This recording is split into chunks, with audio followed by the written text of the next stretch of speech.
Hello, Hello.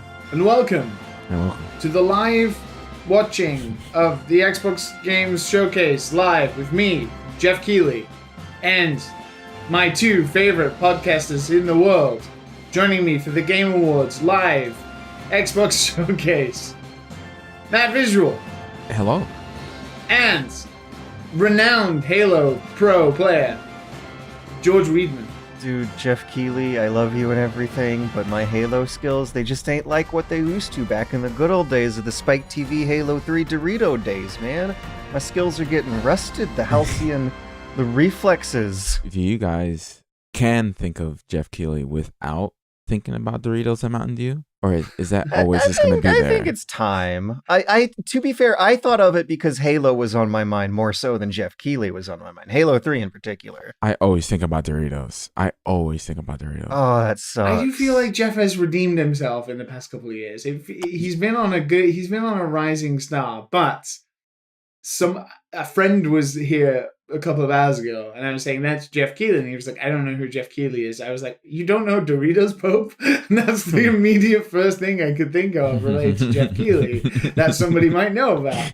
And then I was like, oh, he's talking about Halo, which coincidentally is Doritos Pope meme Halo Jeff Keighley back in the day. Yeah. It made him more famous. What would he ever complain about, right? He was slightly famous, but now he's like Jeff Keighley, Doritos Pope famous.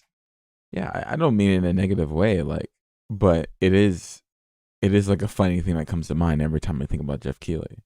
Like he just has his backstory of just selling out hard, you know? It's just his face.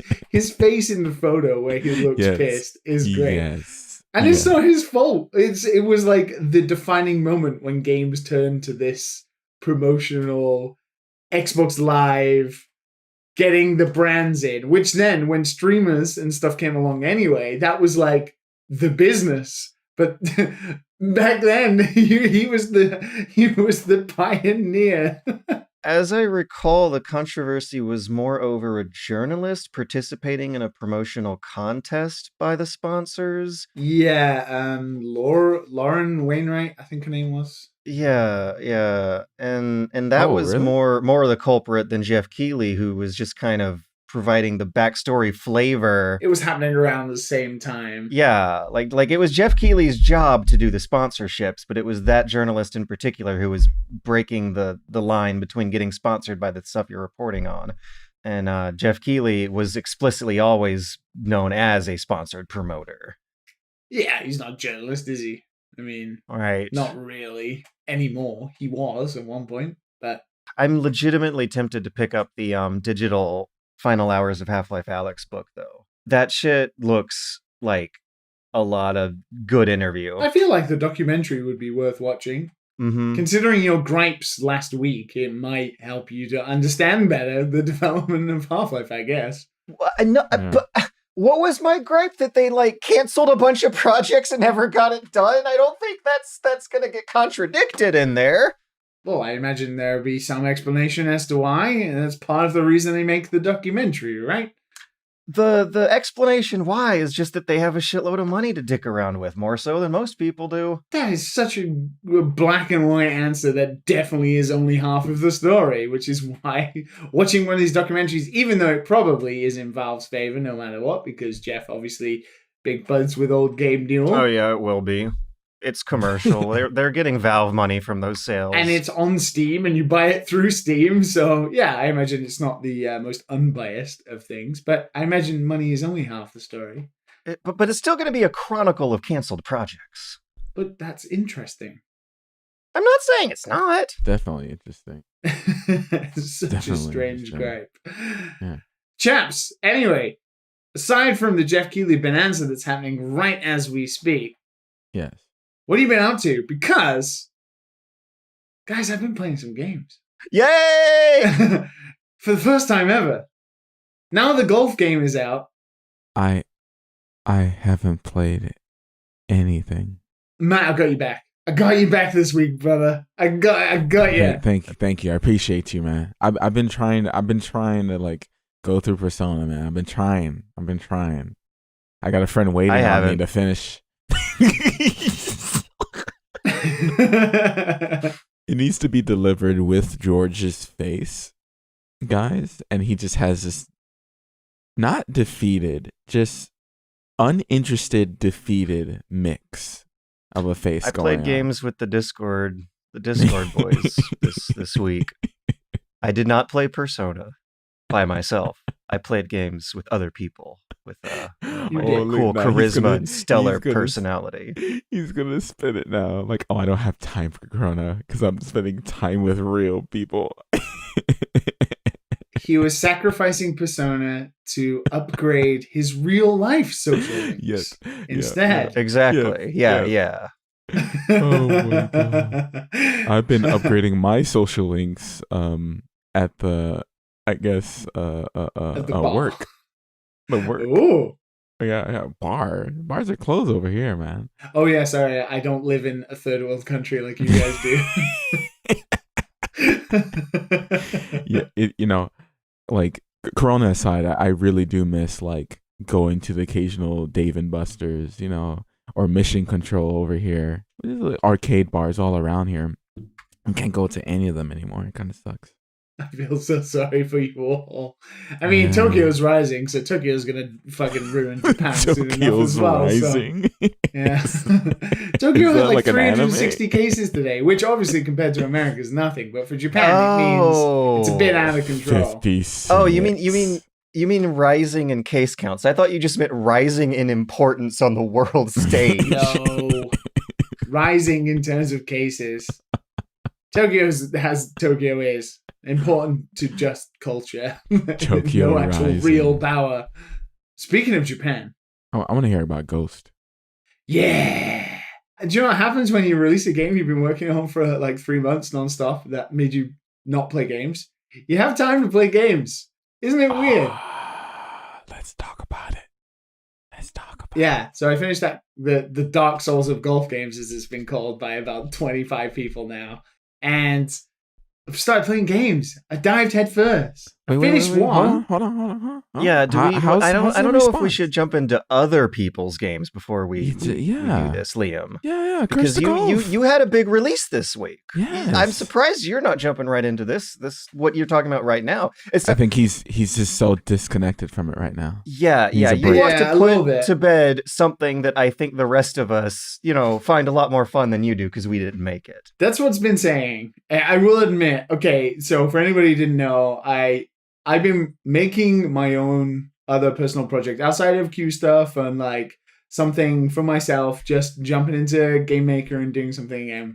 And it ended up being this game that was called Curse to Golf, which is like a roguelite inspired golf game where you do a run through 9 holes, trying to survive 9 holes in these Metroid-like massive levels. And you can only hit the fucking golf ball to the right.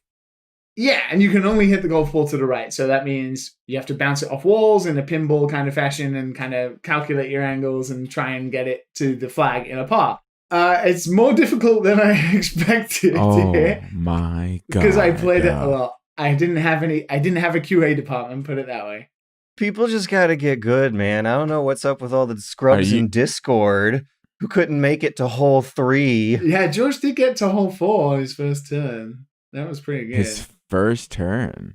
I didn't even know the statues gave you 2 extra hits until later on. I was slow on the grind there, man. That's my fault. I ended up appreciating after a while that you could only hit the ball right. So did a lot of people. Actually, I got 3 messages from pretty prominent game design people who were like, that was the smartest thing you did.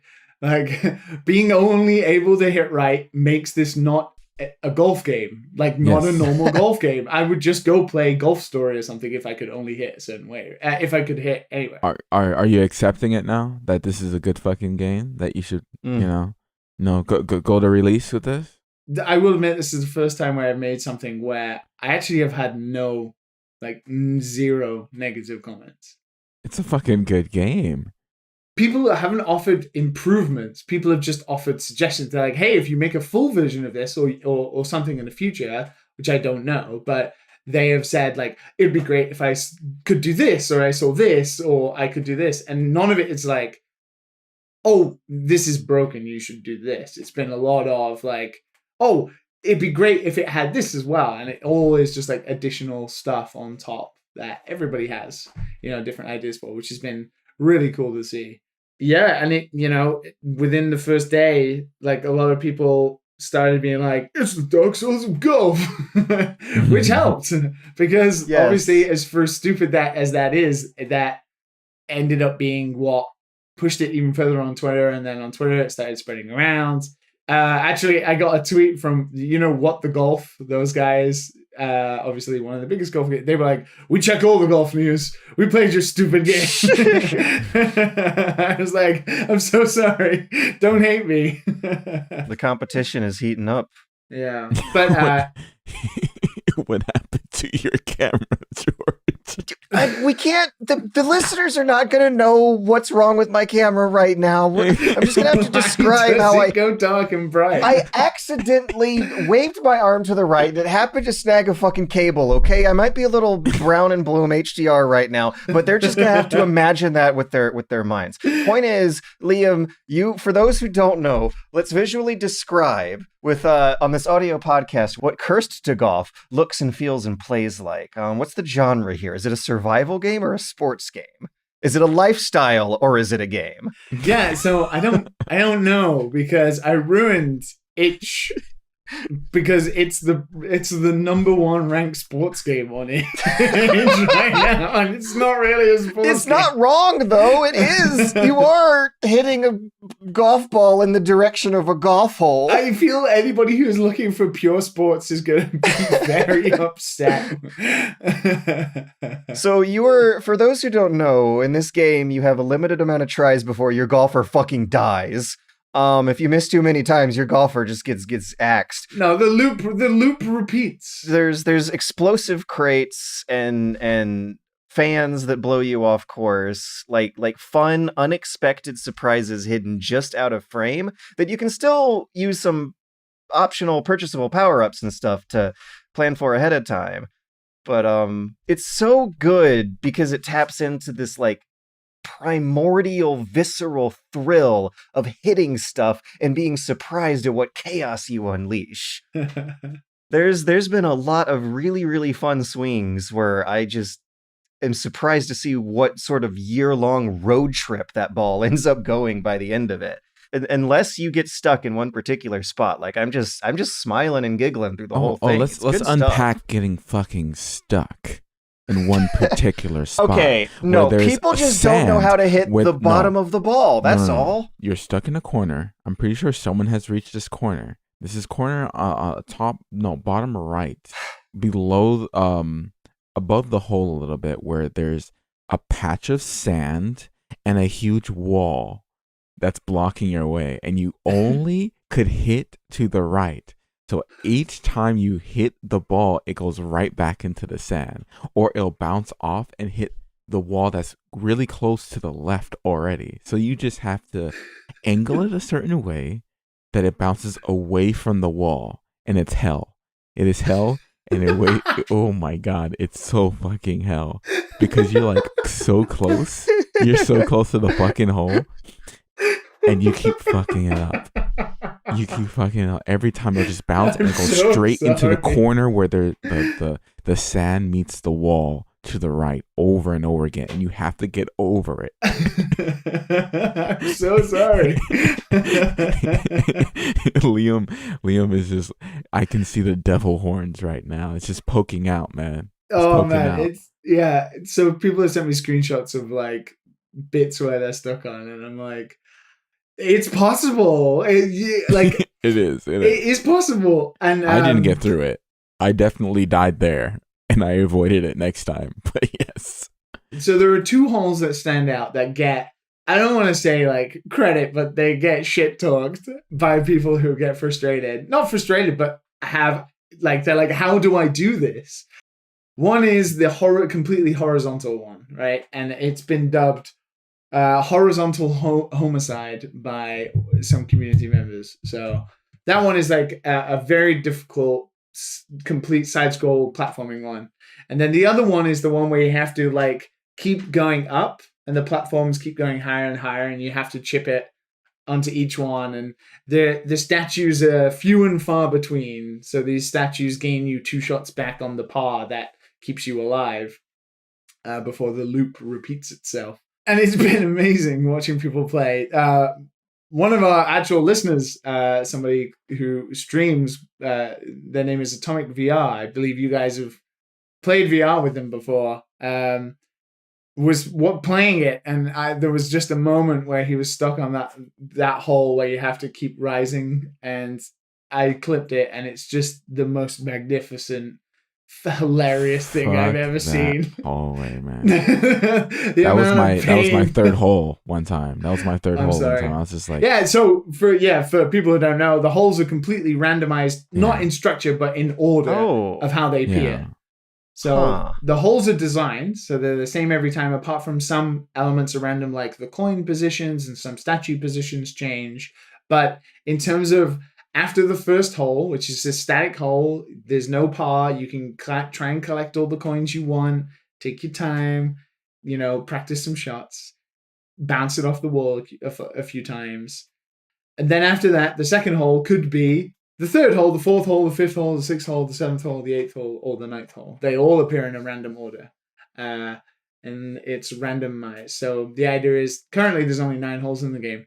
But if there was a future version of the game, it would have, 50 completely designed holes, and then it would, every time you did a run, it would randomize 9 holes from the 50 in any order, and you would have like a different golf course almost every single time.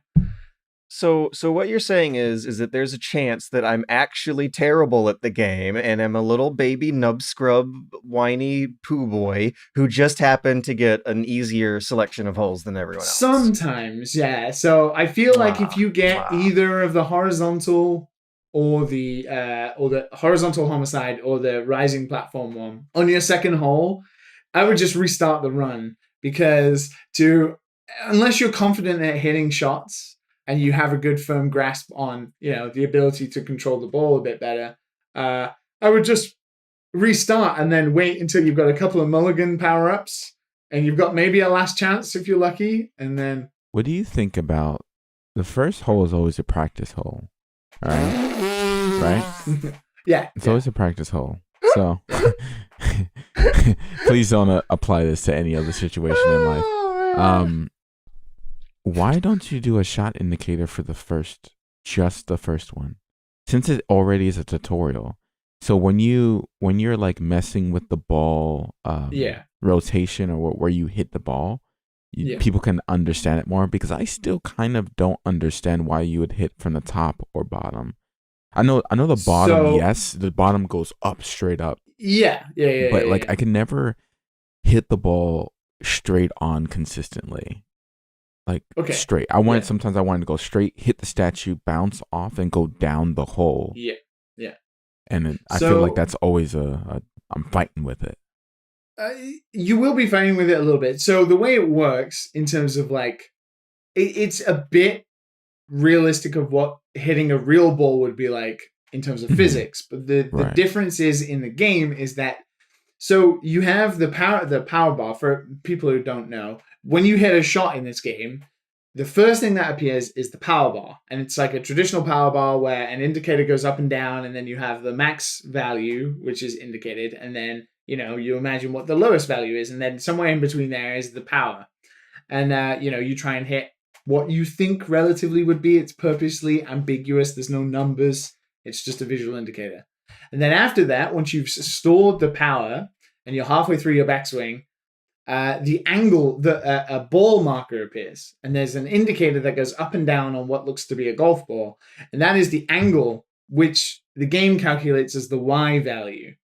Now, the Y value isn't an angle calculation; it's actually just a Y force against the ball. So it doesn't actually say hit X value at angle 90 or something like that. It doesn't actually do that. What it does is it says the X value is 10, the Y value is 5.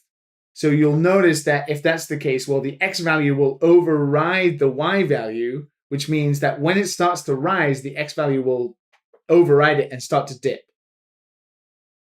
But if you hit the ball underneath at the bottom, the Y value is the strongest. So it's going to resemble hitting a ball underneath, which would be then to go like up in the air and chip it. So the forces kind of balance each other out. So it has this progressive curve. Now, if you want to hit it across the ground, or you want to hit like a small shot, what you want to do is you want to have the X value pretty much in control, because you're just knocking it forward. So if you hit the top, technically the Y value is 0 and non-existent. So actually all it's going to do is go along the X axis at a straight line. So although it's not an angle, technically it works like that. So to hit it straight on, I would have to hit it from the top, is what you're saying. From the top, yeah. So if you just think of a ball, that's right? not what happened with me though. That's what I was like. Oh, I'm confused now. Now I'm confused. Like, so it depends, right? If your X value is low, the Y value will, and even if the Y value is low, they'll kind of negate each other out. So they might, it might just pop in the air a little bit or something like that. But if you hit it hard on the X value and then it's low on the Y value at the top, it will go in a straight line. It works in the same way. If you imagine tennis, when you do when you try and top the ball to do like a backspin or something, you would hit underneath it to get that rotation to go up. If you top it, then the ball's going to go downwards. So it works in that kind of way. A lot of Wii tennis, yeah. The idea is to look at the golf ball. Well, this is my intention anyway, was to look at the golf ball and see, like, if I hit it in the middle, I expect that it will go in like a sort of arc transition. If I hit it underneath, it's going to fly upwards immediately. I think it could be better explained and stuff like that. There's a lot about the game that I wanted to purposely be ambiguous for it to be like the challenge. Like a lot of the power-ups, the power-up cards you get have kind of not odd text, but like purposely not very detailed explanations, so that you try them, or you're doing a good run and maybe you miss it, like because you don't understand it, but then you realize later, oh, that does this, that would have really helped, and then you try and play again and that kind of thing. Yeah, it doesn't necessarily need it. It's just I wanted, like, it's just like I was like, oh, I want the information right now. And that's the thing I found, actually, Matt. You're absolutely right. The thing I found is that's helped. People like that it is a little, not like Dark Souls or anything, but is a little ambiguous. There's no outright hit ball, X beats Y, do this to do the power. And that's why there's no shot indicator. One, shot indicators would be difficult because the way the thing is structured is you hit the X and then you hit the Y and then the ball flies immediately. So there's no way I can prior calculate. It removes some of the fun of the game too. Yeah, you want to hit the shot and just see where it goes, right? For if you had it throughout the whole game, like that's just because then you would be like, okay, I'm gonna hit it this way. This might work, and then when you hit it, like, and it's like, oh shit, it worked even better than I thought it was gonna do, or worse. But you never get that high from like, oh shit, I did it right, without even knowing where the ball was gonna go, just based on kind of like what I've learned. It's good. Like I said, like it's satisfying. When I was playing it, I was like, oh shit, this shit's good. Oh, dude. Man, thank you. I'm glad. Good. It's like Liam doesn't want to take a compliment, guys. I'm telling you. He does not. He thinks it's just okay. I think it's just see better than a lot of shit I've played. Okay. Imposter syndrome is just like actually totally a real scientific documented thing, and we are hearing it right now. Yes. Yeah. Yeah. It's like, I don't know. It doesn't, the comments I've had on it don't feel like the typical comments you get when you release something. Like, when you make something, people are like, oh yeah, nice, that's real cool. Like, good job, right? Brad. But like people are generally reaching out and they're like, I really like this. This is a good game. I like that you did X thing. Yeah. And I'm like, oh, so you've played it. You know what is going on. And they're like, yeah, no. Yeah, it's not like, oh, good game. Good game, Liam. Good game. Yeah. It's not like when I, if I released, prior games or scrappers or something. Oh, yeah, it looks really good. Yeah, I'll check it out. Yeah. And then you're like, cool. Yeah, one day they will. And people are generally like, Twitter DMs and they're like, oh, wow, this is really good. And I've got to say, shout out to our Patreon Discord member, Timo. who is notoriously very good at video games. He's a La Mm. Mulana, which is one of the hard, most difficult platforming games. He's a speedrunner of that. His pedigree for games, he is also very modest in that regard, but he's very good. He's the only person I've actually seen complete it so far. And Holy he's got a shit. score. Holy He's got, wow. and he's completed it. Does he have a video or something? No, he's got screenshots of the final windscreen. I and he's would put love them- to see him actually play. So he did stream some in the I'm gonna Discord, and he force was him playing for to like stream it. 4 hours or so. Like he Oh, was wow, playing for okay. like 3 That's days impressive. straight, like 4 Yeah. or 5 hours. It was pretty crazy, and I was popping in and seeing how it's going and stuff like that. But he got a 49 score, which is better than any score I've got. Damn. Because I Holy remember, cow. considering he's the only person I've seen who's finished it, I've seen their screen of it. On the first day it came out and people were saying it was too hard, I purposely did play it in our Discord stream to prove that you could finish it. And I finished it twice. So from there, people popped off. I missed that. God dang it. Yeah, I think it was shit Japan time. But I was like, look, I can do it. I'll do it right now. I'll show you. It's possible. But my scores were crap. It was like 80 and 70. And then Timo got like a 55 and then a 49 like a day later. I was like, what the hell? Holy shit. Gosh, If I that's- see you play it, I would probably become better. Like I just need to see someone do it. There are definitely things when watching me where I take the same paths. So Yeah. I have a path for every hole that I know You made it. for right? me is the best Yeah. path. So there are certain paths in each hole because there are multiple paths per hole. Mm. So each path is like, this is the best path, like I think. But then Timo's got a 49, so I don't know. Everybody should just watch Timo play, and then they might improve. There's always talk about how when you release a game, you see players just do completely unexpected, surprising stuff with it. And it completely surprises me that someone actually managed to beat through that thing faster than the developer the day after it came out. This is something that is notoriously difficult. That's impressive. That is really, really impressive. Yeah, and Timo did this thing where because it's a Game Maker game, Timo went into like the Undertale Game Maker mod thing and he completely ripped the whole game apart. I mean, he was looking at all of the levels and stages without any art and just all the blocks and seeing everything under the bare hood, and it scared the shit out of me. Because I was like, what is he going to find? What did I leave in the game that possibly is troublesome? Thankfully, nothing. Bank account, social security number, addresses. Credit card. List of fears, taxes. Surprisingly, only one bug that has been reported. There's like a timer challenge thing in the game that you can take if you take a certain power up. If you actually lose to the timer, it says game over, which was a placeholder art, and I didn't change it and I forgot to change it. We all make Oh. mistakes. It happens to the very best of us. Yeah, when you're making something by yourself. But yeah, it's going really well. And it's doing really well on itch. It's completely free to play. And yeah, I think it's #1 sports game, #1 golf game. It was the second most popular for the week behind that Boasted. Bloodborne pixel art remake that was going around on Kotaku and stuff. And yeah, it's Fuck doing yeah, alright. dude. It's doing man. pretty good.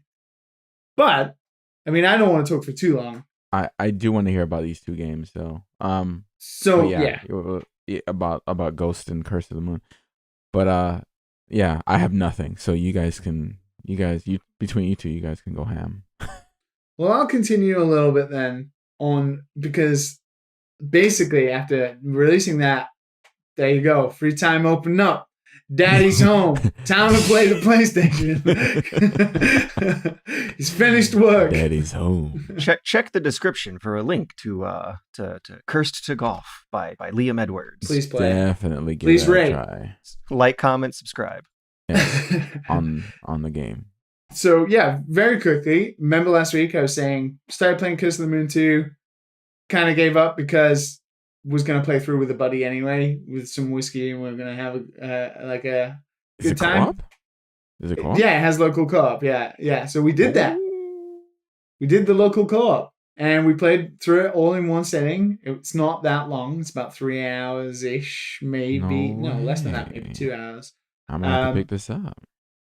And it's fine. It's pretty good. Same as the other one. Towards the end, it gets a little tiring, and you're like, I want this to end now. There is one boss that I think it's the second to last stage, and it has like a checkpoint and then 6 screens before you actually get to the boss.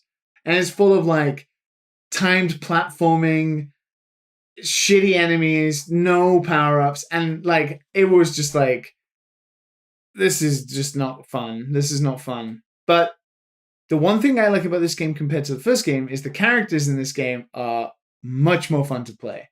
So in the previous game, you had, I think it was 4 characters: the vampire, the girl, the old man, and then Zangetsu. And you've got Zangetsu again. There's a girl with a spear, and then you have an old guy with a gun who is awesome, but he has no health. And then you have a dog in a mech suit who is awesome. And they are really fun to play. And they're all very diverse, and a lot of the levels are broken up to be, taking advantage of the fact that you have different characters. And a lot of the levels take advantage of having 2 players, stuff that you would miss if you were just playing single player. Like you can like jump on the other player's head, and then the other player can like carry you and stuff like that. It's pretty fun. I think the levels are a little less inspiring than the first game, but the first game was such a surprise because nobody expected anything out of it. And then all of a sudden it was good fun, and people are like, whoa, this game's actually good. Obviously this game has expectations because of the first game, but it turned out all right. We had a good time. By the end, when it was finished, it was like chapter 1 complete. And we're like, what? And then actually when you play chapter 2, it's just the same game again, but harder, like a new game plus. And you're like, right, okay. It's not actually a chapter 2 or something. So they weren't sequel baiting for Curse of the Moon 3. No, but I imagine, same as the first game, there are multiple different things you can do, multiple different ways to play. You can kill your partners and whatever. But it was good fun. I did enjoy it. And that was that out of the way. Liam finished the game. It's a fucking miracle. Wow. Took 2 hours. But it's a blend of the two of what you already do. You went out you usually go out for drinks, but you brought the drinks home and played a game. Brought the drinks home. Sensible man during this pandemic time. So you combined the time together, socializing and game time. Yeah, I didn't have to sacrifice one for the other this time. But Xenoblade is still not finished, though. So, Ghost of Tsushima. How's that game? I get enough shit. I haven't looked up too much because I know I want to give it a try. I know I can't rent games anymore, but so Matt. Yeah. Ghost of Tsushima. Yeah. I have probably played at least 20 hours of that game so far. Oh, okay. Yeah, I'm like at the end of Act 1. But anybody who's playing will know there is an Assassin's Creed boatload of stuff in this game, and you get distracted and you don't complete things. Bottom line, off the bat, this is open world, the video game, the open world video game. It is every Assassin's Creed game, every Shadow of Mordor, every bits of Witcher, Far Cry. Do you gotta climb towers? Everything. Wait, Shadow of Mordor? In terms of is there like a nemesis system? No. In terms of like the open world styling, things on a map. Go to that point. I was almost really happy. liberate the camp. Oh. Take the Mongols out. Oh, okay. Yeah, the Shadow of Mordor is like heavy on the nemesis system. If you have ever played Assassin's Creed or Far Cry, you've played Ghost of Tsushima, but not as a samurai. It's an open world video game in the most classic of open world video games, and that might be a bit off-putting because don't expect anything else. It is exactly that.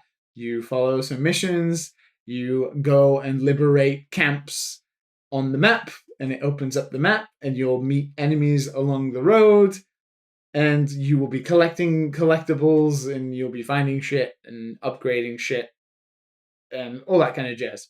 Now, I don't like that kind of stuff, but I like this game. I don't know. It's probably the Japan theme. More than likely why I like it.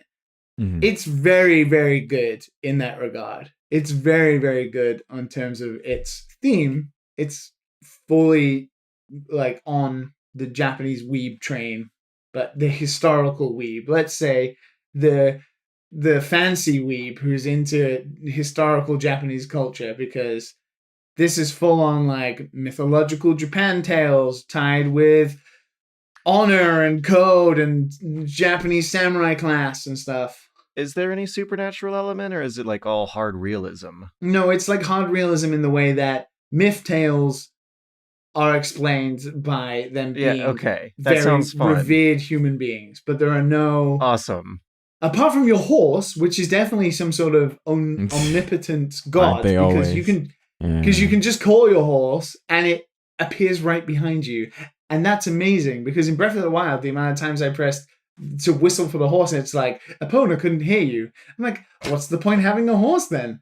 Mr. D is not coming. No matter where you are, the horse will appear, Yeah. and that's pretty great. So there are a couple of things about this. I'm enjoying it. It is very tropey open world, and you might not be able to get over that, and you might get bored of that very quickly. Easily the best looking open world game I've ever seen. Mm. And that's the best thing about the game. It is fucking spectacular. That's why I How always it see all looks. these images all the time. Even my friends playing it have it on Instagram. I'm like, what are you guys posting games for? The photo mode ties into that, because it's got like the best photo mode I've seen in the game as well, like similar to Spider-Man's. Like there's a lot you can change and do, and this game already looks great. This game looks great at a distance. Doesn't look that great up close. Character models are like what you'd expect. They're not bad. They're just what you'd expect. And also some rock textures, and when you get up close, not great. But the landscape, the grass, the lighting, the trees are fucking amazing. The lighting in this game is... Are you on regular PS4? I'm playing on a base PS4, which ties me into my next point. Oh, okay. Here we go. It runs like absolute fucking shit. Well, never mind.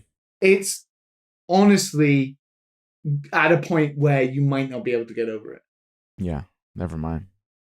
Wait. I nearly stopped playing within an hour, because every time I turn the camera, if there's particles on the screen, which there are particles everywhere in this game because it overblows Those leaves. and flowers Wind. and ash Yeah. and flame everywhere. As soon as you pan the camera, it's 30 frames anyway. It's not 60. It's 30 frames. It stutters and drops down to 23, 20 for like a second. But it's so frequent and so constant that it's so noticeable all the time. When you're fighting in combat, when you're riding your horse and you suddenly enter like a big flower bed of flowers, it drops immediately, and it's really, really bad. Like, really bad. And it's so frustrating in the beginning, because the game opens with this big bombastic sequence on the beach where the Mongols arrive and all the samurai fight, but it doesn't run very well. It makes the worst first impression I've seen. It runs terribly. And there's no first day patch. There's no patch I can see so far. It's just, I don't know whether it's because I have a base PS4, which more than likely is the case. And some people might not have experienced this as bad as I have, but it is not good because it's so constant. It's not like you play for an hour and you see some frame rate dips. It's like every time I jump on my horse and I pan the camera, it's like duh, duh, duh, duh, and then it carries on as normal. I have to actively look at the ground sometimes just to be able to realign my camera in combat without stuttering the frame rate. And it's such a shame, because this game is so good looking. Like, when you stand still and just let everything be, and you stand on top of a cliff and you look at all the colors and you look at everything, the draw distance is amazing. It's gorgeous, like truly, truly gorgeous, until you move. And then when you move, it becomes a little bit of a different story. It still looks great. So it seems like it goes down to 25 FPS. Yeah, it definitely drops immediately, like 5 or 7 frames. Yeah. Did you just say that you've like gotten into the habit of panning the camera towards the ground as Yes. part of the gameplay rituals? So one of the parts it stutters the most in is combat, because there's a lot of enemies on screen and there's particles and stuff. So it chugs. And to realign the camera, because, interesting, this game doesn't have a lock-on. It has like, I don't know what they call it, but we call it soft focus. You know, where the camera automatically detects kind of where the player is aiming, just by where the camera is, right? Or where the they enemy point. you would be locking onto anyway. Yeah, but the camera doesn't follow that. So you'll be able to move your character independently around in a scene from the camera when you're in combat. Not when you're moving around. It's always third person behind Jin when you're not in combat. As soon as you're in combat, it kind of unlocks away from the character, and then the character is able to move freely around in that space. And sometimes the character will be looking at the camera, and you'll be fighting enemies, and the enemy will be the one in front of the camera, and the character will be behind the other way. And actually, that's fine, because the combat in this game is really fun. It can be a little, not tough, but it can be a bit frustrating sometimes, because every enemy has like a certain weakness to a certain stance, and the game wants you to change stances all the time. And sometimes it's a little frustrating because none of the stances look that different. It's all still just mashing the katana towards the enemy. But there is like a lot of other things you can do. You can throw smoke bombs, and you can hide. You can throw like black powder bombs, and you can get power-ups for your arrows where you can slow down time and fire stuff. You can throw kunai really quickly. Once you unlock a few powers and you're experimenting, because the one thing the game's not afraid to do is overwhelm you with enemies, like 10 or so enemies at the same time with archers behind them firing arrows. And the game wants you to act fast and like deal with it really quickly.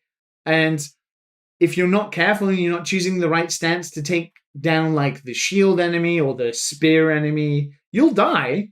Because the game doesn't have automatic healing. It has like this resolve mechanic where when you execute enemies, you gain back resolve, and you can spend the resolve to get health back.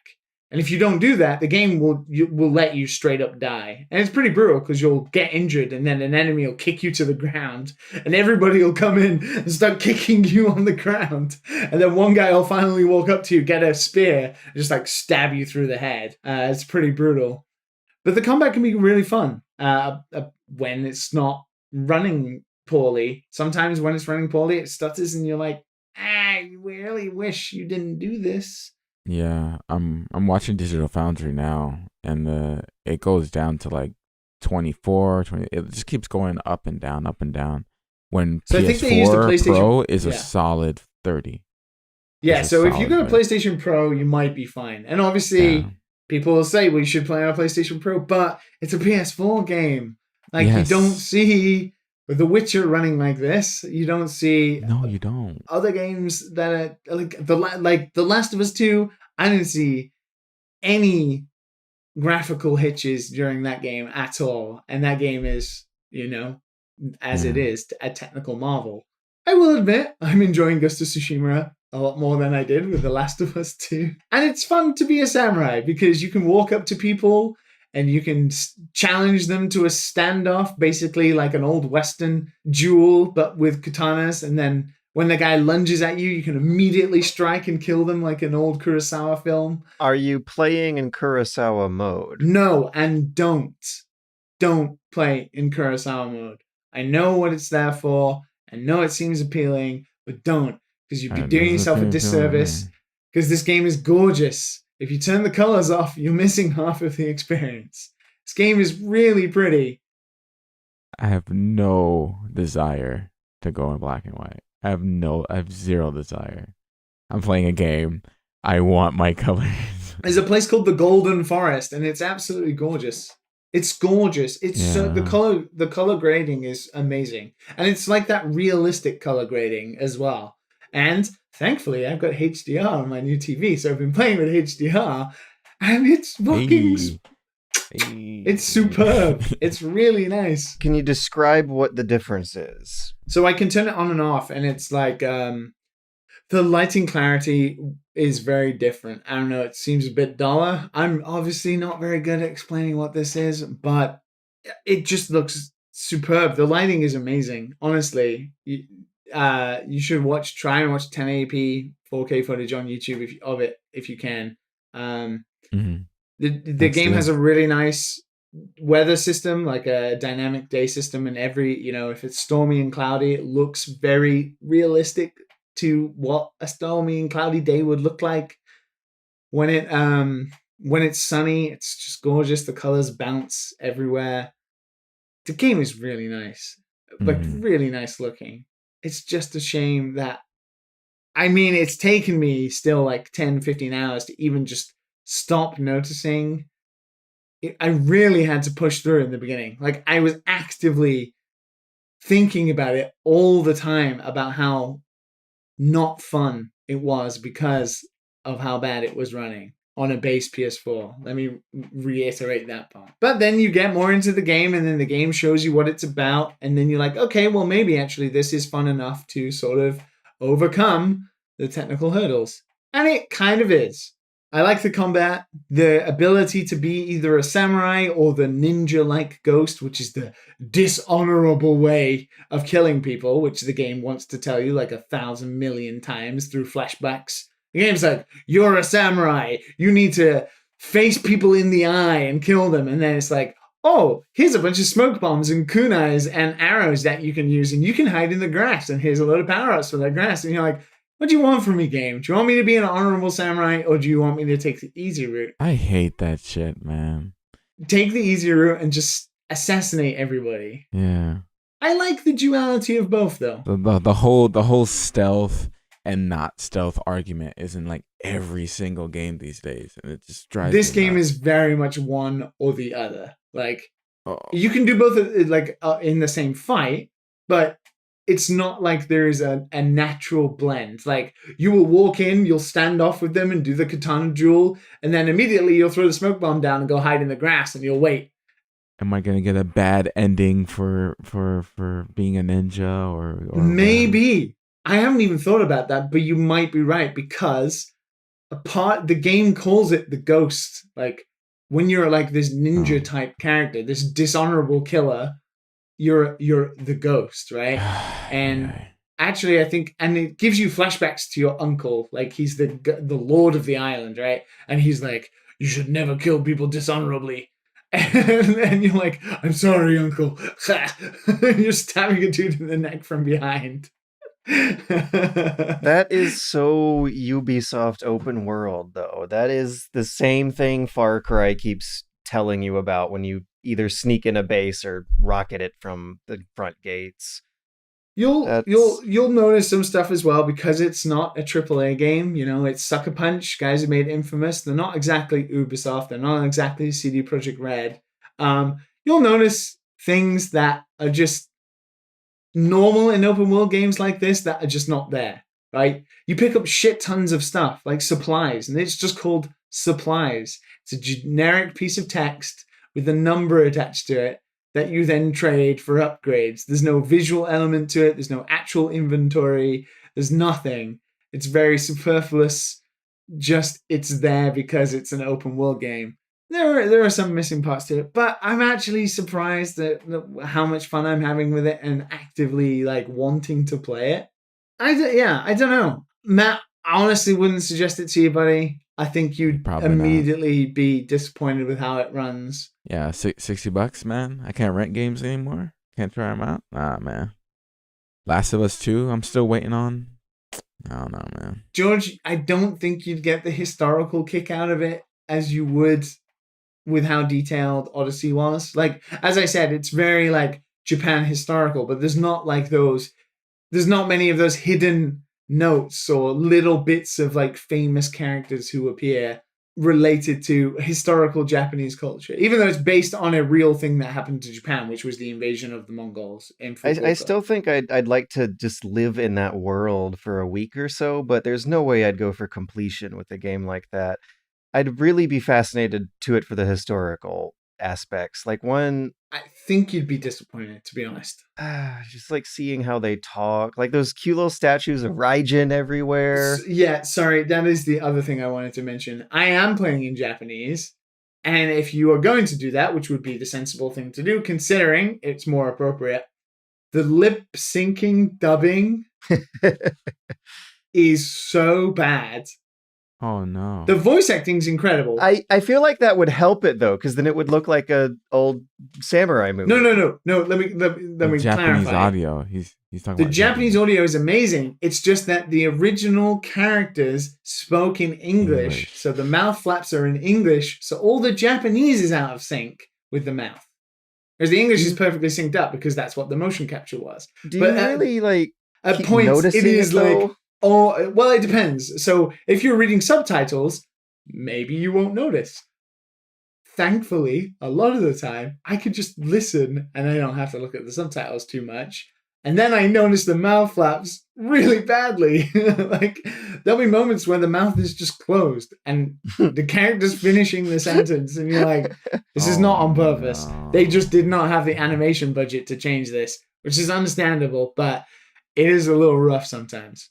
On the bright note is that the main character in Japanese, Jin Sakai, is voiced by the guy who does Rona Zoro from One Piece. He's a famous voice actor. Oh. And which means you get to play a samurai as one of the most famous fictional anime samurai swordsmen. And it's really cool. Yeah. Shit. I was watching an old Japanese black and white movie, and it's the level of formality that historical Japanese speech has encoded in it is absolutely insane. The tone of voice, like how high-pitched or low-pitched you are when you talk, apparently carried meaning back then. So that's funny because one thing my girlfriend did point out to me when she heard some lines was that the localizers in Japan, because obviously the script was written in English first and then translated into Japanese for after, and obviously they paid very close attention to the authenticity of the game. Fair play to Sucker Punch in this regard. But actually, in Japanese, obviously the English is just going to be English script, right? It's going to be normal language, maybe a bit highfalutin in terms of like medieval talk that we would, associate with fantasy or historical pieces. In actually the Japanese localization, they actually use really weird Japanese to try and emulate how people would have spoken at that time period. So some of the sentences in Japanese are like really strange. So she's like, wow, that's cool. super old. Like, why would they say that? Yeah, I like that. So, but yeah, unless you're Japanese, you wouldn't be able to jump into it too much. Mm-hmm. Well, unfortunately, we have to jump one of our dads out of here on an early notice this week. I must go to work. I will miss you too dearly. He's actually just gonna go play Ghost of Tsushima. Pay those taxes. Yeah, earn unless those it was dollars. on PC. Yeah. It was on PC. I'm going to be one of those PC Master Race guys very soon. All these games coming out on PS4 that are like not running well.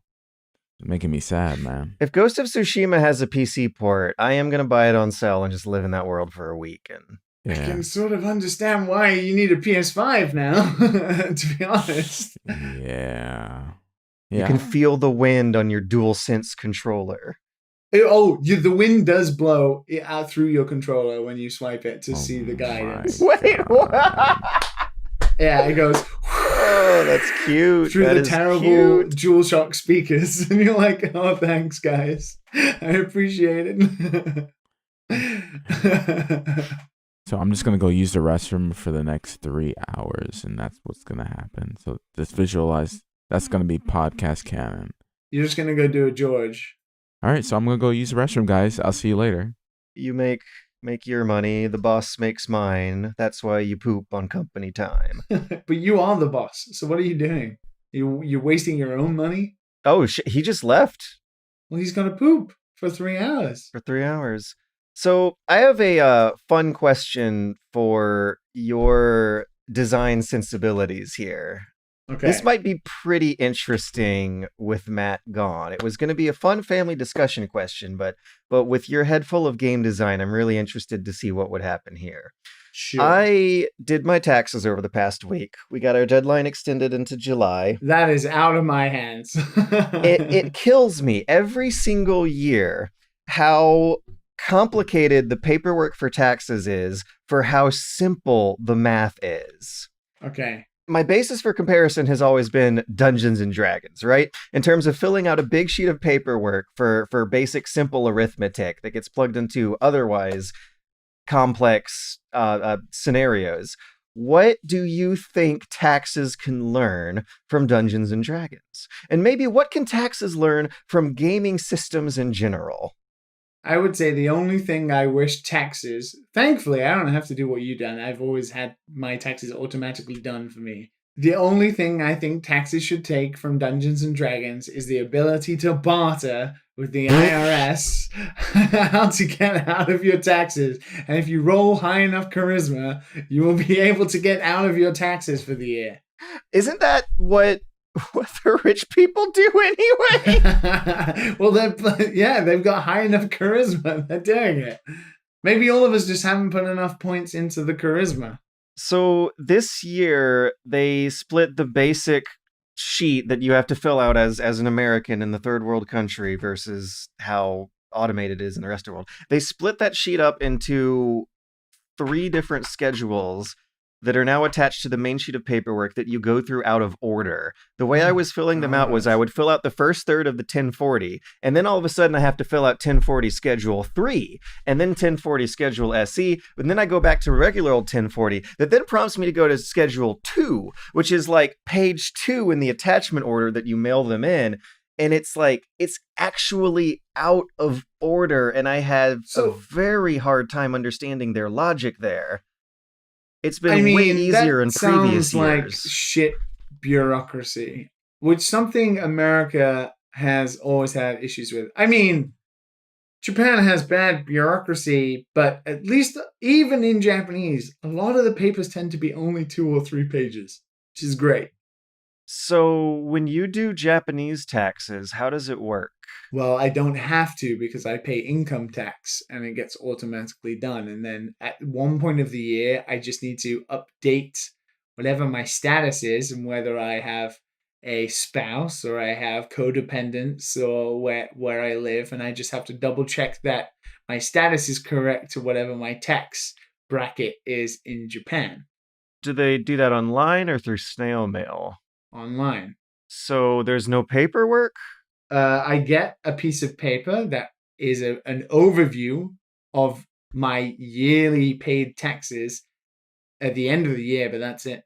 So I don't understand. In America, if you have a job at a company, do you not get income taxed automatically? Yes, you do, but you still are supposed to file a tax return that like has you writing down in a sheet of checklist paper how much you had automatically paid in taxes, and if your income is below a certain level you get a portion of that back in a refund, and that process is not automatic.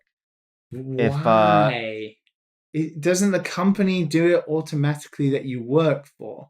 Because in the UK and Japan, companies do it automatically, and then sometimes at the end of the year you get a refund, and sometimes if it looks like you don't get a refund, but you think you should, you can actually challenge their calculations and ask them to do it again. And sometimes you can provide additional evidence, and they'll do it again. Yeah, if you work for a company, you are taxed automatically, but that refund is not automatic. You gotta do the Dungeons and Dragons character sheet paperwork. So you can choose not to do the tax return. Yeah. If you don't care. And I guess the money goes into a bomb somewhere that blows up a wedding in Yemen. Yeah, that was a very cynical way of putting America's problems in a very nice boat. Where's the lie, though? Yeah. It's strange because I've never really had to think about taxes, thankfully. Japan made me think about them more because we have income tax, but we also have city tax in Japan. We pay tax to the city. In the UK, I think this is similar to what we have called council tax, where you pay the council tax on your apartment for whatever the council does. That's where the council gets its money. And the cities in Japan And they're all different prices. Like, for example, Okayama was a lot cheaper than Kyoto. Kyoto is quite expensive. But for the first 2 years, foreigners don't have to pay city tax until you've been here for 2 years. And then you get shafted with the city tax that comes in. Is there something similar in America where you have to pay like state tax on top of your income tax?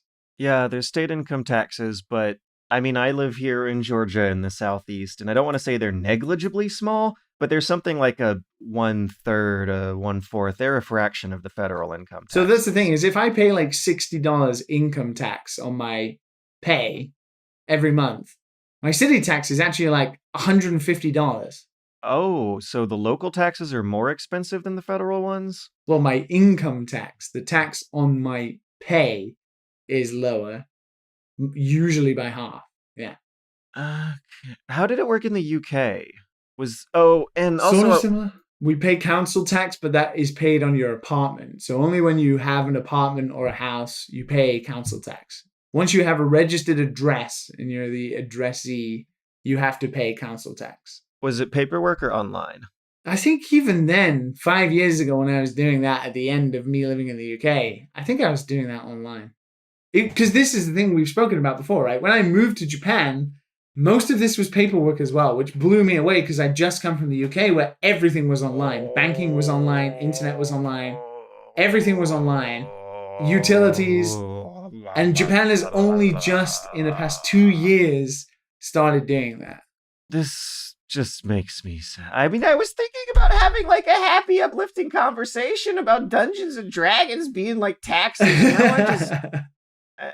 And now I just wish I could get on a website and have them tell you how much you owe. Because when you submit your paperwork in, they know how much you owe anyway. It's just a test. And it's extremely simple arithmetic unless you have a really complicated portfolio of businesses and properties, and you got to go through 6 different schedules of paperwork out of order to get it done. I feel sorry for you because I've never truly understand. You know when people say, don't worry, I'll put it on the tax. You know, when they buy things and they're like, yeah, you know. It's a business expense, yeah. Yeah, it's a business expense. I'm like, does that mean it's free? Like, I don't quite know what you mean. In fact, actually, one of the first experiences I saw of this was when I met Gerard, obviously, our buddy, the completionist. I met Gerard in Tokyo and took him to a game store and he bought some, like, props for the set. You know, he always has his video case collection behind him in his videos. And he was like, I'll tax expense it, or whatever you say. I forget what you say. Deductibles, yeah, tax deductibles. And that's the other thing, the words. Is it free?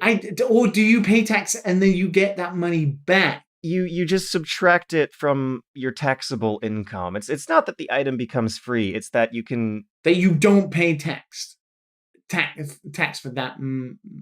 See, this is where it's confusing. No, it just lowers your taxable income because you consider it a business expense. You subtract it as like supplies you spent to do your business from how you calculate the total profit. So revenue minus expenses.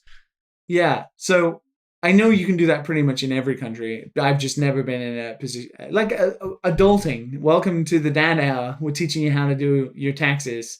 I know in Japan, you can donate money, tax money, to towns in Japan.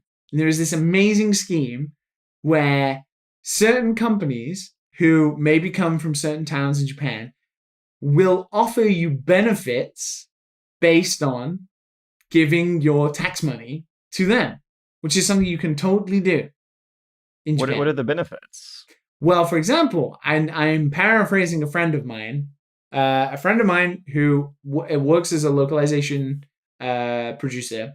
He, maybe 2 or 3 years ago, gave his tax donation to a town where NIS, Nippon Ichi Software, come from in Japan. I think it's down in Fukuoka area, maybe. And the benefit was that you would get your name in the credits of their next game, and also an NPC character would be named after your name. It's like a Kickstarter reward. Yeah, like a Kickstarter, but basically what they're doing is they're trying to improve the town in which they live in because they get that tax donation. So the incentive is to donate money to that town, and Nipponichi don't have to necessarily spend their own money in that town, but the town they're in is flourishing because they're getting this money, and in return you get these interesting benefits. Some towns send you fruit baskets and like invitations to stay in hotels and stuff like that. Yeah, I was wondering if you get like a discount for the local restaurants or something. Yeah, you absolutely do. Yeah. There's like a catalog for it. Like, I remember it going around our company, like there was a catalog of them being like, you can donate your tax. You should think about putting your tax in a town. And this legitimately actually sounds like something Tom Nook would do to stimulate the local economy. Good guy Tom Nook. So also, there are game nights in the Dad and Sons Discord now. There is. When we can all organize them, because we have dads, sons, daughters, and mothers from all around the globe in our patreon.com/dadandsonspodcast support it. No, it doesn't have podcast at the end. www.patreon.com/dadandsons, the Patreon supported Discord community, which has over 130 plus members now. Damn, that's a lot of people. And if you have no life like me, you can show up for all the game nights they organized. One of the users named Black Doom had the incredibly bright idea to bring Titanfall 2 back out of the old dusty attic. That game's getting a new lease on life thanks to its Steam release, and the player count is actually kind of sustaining around a fairly enjoyable 200 people just hovering around most of the time throughout the day on that thing. We organized some private CTF matches that are, oh my god, it was the most fun I have had. I absolutely forgot just what a clean, fun time that game is. It is such an elegant, beautiful, fucking sublime combination of old school and new school. You have 2 pixel tall targets zigzagging around, bouncing off walls like in Unreal Tournament, with these aim down iron sights weapons that have a super fast time to kill like in a modern Call of Duty game. And it is just positively the best of both worlds, and both of those worlds are executed with the degree of technological polish that is just something you absolutely, sometimes I wouldn't even say nowadays, don't see much more, because Titanfall 2 has the advantage of having extremely small levels that are not got a lot of room for weird clipping issues and LOD scenery that you see real close by, like in Warzone, for example. The rush that you get from that is such a pure adrenaline that it breaks my heart when looking back that its launch got overshadowed by other games. But also in retrospect, I can kind of sort of see how the aesthetics would turn off your average consumer compared to Battlefield 1 of the day. Titanfall 2 is a sci-fi future game with robots in it out of the design necessity, I feel, to have you play as a fast, zippy pilot at the same time as a big, slow robot. But I can totally understand how the aesthetics of that would not have great box appeal for your average consumer in the heat of the moment in November of 2013. Wasn't that it? Or was it 14? Titanfall 2? Yeah. No, it was like 17. It was when I moved to Japan. Wait, no fucking way. I thought this game was way older than that. Am I thinking of Titanfall you're thinking 1 right now? You're thinking of 1. Yeah, because that was a launch title for this current gen of consoles. Was it a launch title? I can't remember. In the window-ish. It was an early 7th gen. Titanfall 2 came out in 2016. Titanfall 1 was a big Xbone exclusive. And Origin. I remember playing the beta on Origin originally. I love the single player of Titanfall 2 so much. I have nothing but fucking glorious praise for that. But I will admit, watching you guys play, because you guys were streaming in the Discord, in the Dad and Sons Discord, and me being able to watch you, because I couldn't play, because I didn't have the game installed, watching you play against everybody else made me really want to play that game again, because there is nothing like Titanfall. That game is that game looks and feels great, even watching somebody play it. And all of the modes were good fun. We had a pilot-only CTF match that was just 3v3. That was the one I watched, yeah. And just with such a small player count, it ended up really cleaning up our communications and getting some team callouts going. And it was also perfectly sized for the pretty small maps that this game comes with. We also played some basic, I think it's attrition is what they call the Titanfall game mode, where you have the little NPC grunts roaming around. And I forgot just how much texture those guys add to a match. You're always whipping your mouse around with like pinpoint accuracy on little targets that are just absolutely positively covering the screen. There's so much going on in every frame of a Titanfall match. Yeah, it was amazing because you did okay, George. You brought it back. You were the best on the team that I was watching. And I was listening to the comms of you guys because we had two separate channels in the Discord, so the two teams could split up and then talk to each other. And I was watching you play, but there was one moment where you got sniped hard, and I think it was our user Web. I think it was Web maybe sniped you so hard, and it was glorious to watch. Well, okay. But also, I think you'll remember how they were like blasting us with the grenade launchers, and then we switched to grenade launchers, and suddenly the tides turned. Then you realized. No. The grenade launchers may be OP as shit, but once both teams have grenade launchers, it's just up to the best man, right? It looks so fun though. I don't know. I don't know whether it's like not the nostalgia, but I haven't cared about multiplayer gaming for 5 years because living in Japan, realistically, time zones fucking suck. And it's hard to be able to play. So I gave up. But then watching you all play Titanfall made me realize again that there is something out there that is really fun, that these multiplayer nights could really be something quite fun. And I'm actually super excited to potentially jump on some like Smash and Jackbox and Halo and like get back into the multiplayer spirit. I did some Smash too, but we're not going to talk about that. Instead, we're going to talk about Halo 3, baby! Yeah! We'll talk about Smash when I get to play. Well, also the thing, I mean, on top of me not being that super duper great, still pretty decent at Smash Ultimate. My Joy-Cons are drifting to the point where that game is actually borderline unplayable for me at this point. My controllers were dying mid-Smash. I can play Animal Crossing, and I think that's it right now. Yeah, I finally bit the bullet. Mine were drifting, and also the right Joy-Con, the right trigger button just wouldn't work anymore. It was completely broken. So I bit the bullet. The $80 bullet, and bought 2 new Joy-Cons. I bought the purple and orange, like Halloween-looking ones. And how the hell did they cost the same as like a week and a half of gas or 2 weeks of groceries? They are very expensive, but it's nice to have 2 new Joy-Cons, I will admit.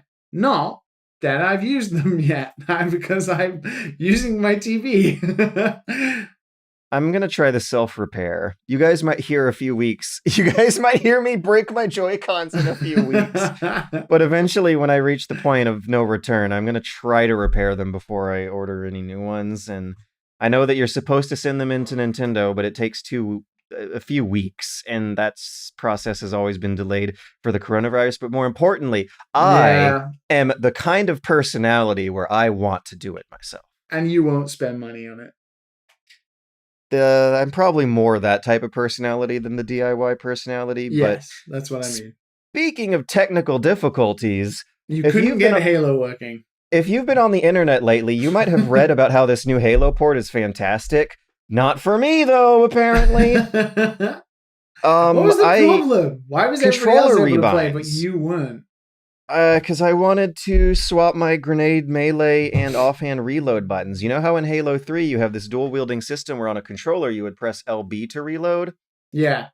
That button is simultaneously bound to grenade and also reload the offhand button by the default control scheme. If you try to make your own control scheme, you can't double up buttons like that. They want every single button of every Halo game in the Master Chief Collection bound to a function, even when you're not using it. And that includes a lot of the Forge, Gary's Mod, camera rotational control stuff that you might never really use ever if you never make custom content for this game. Now, this is Halo 3, and custom content was a revolutionary thing that I can't believe more games didn't do since Halo 3, but it has its own Gary's Mod mode included in it, Forge.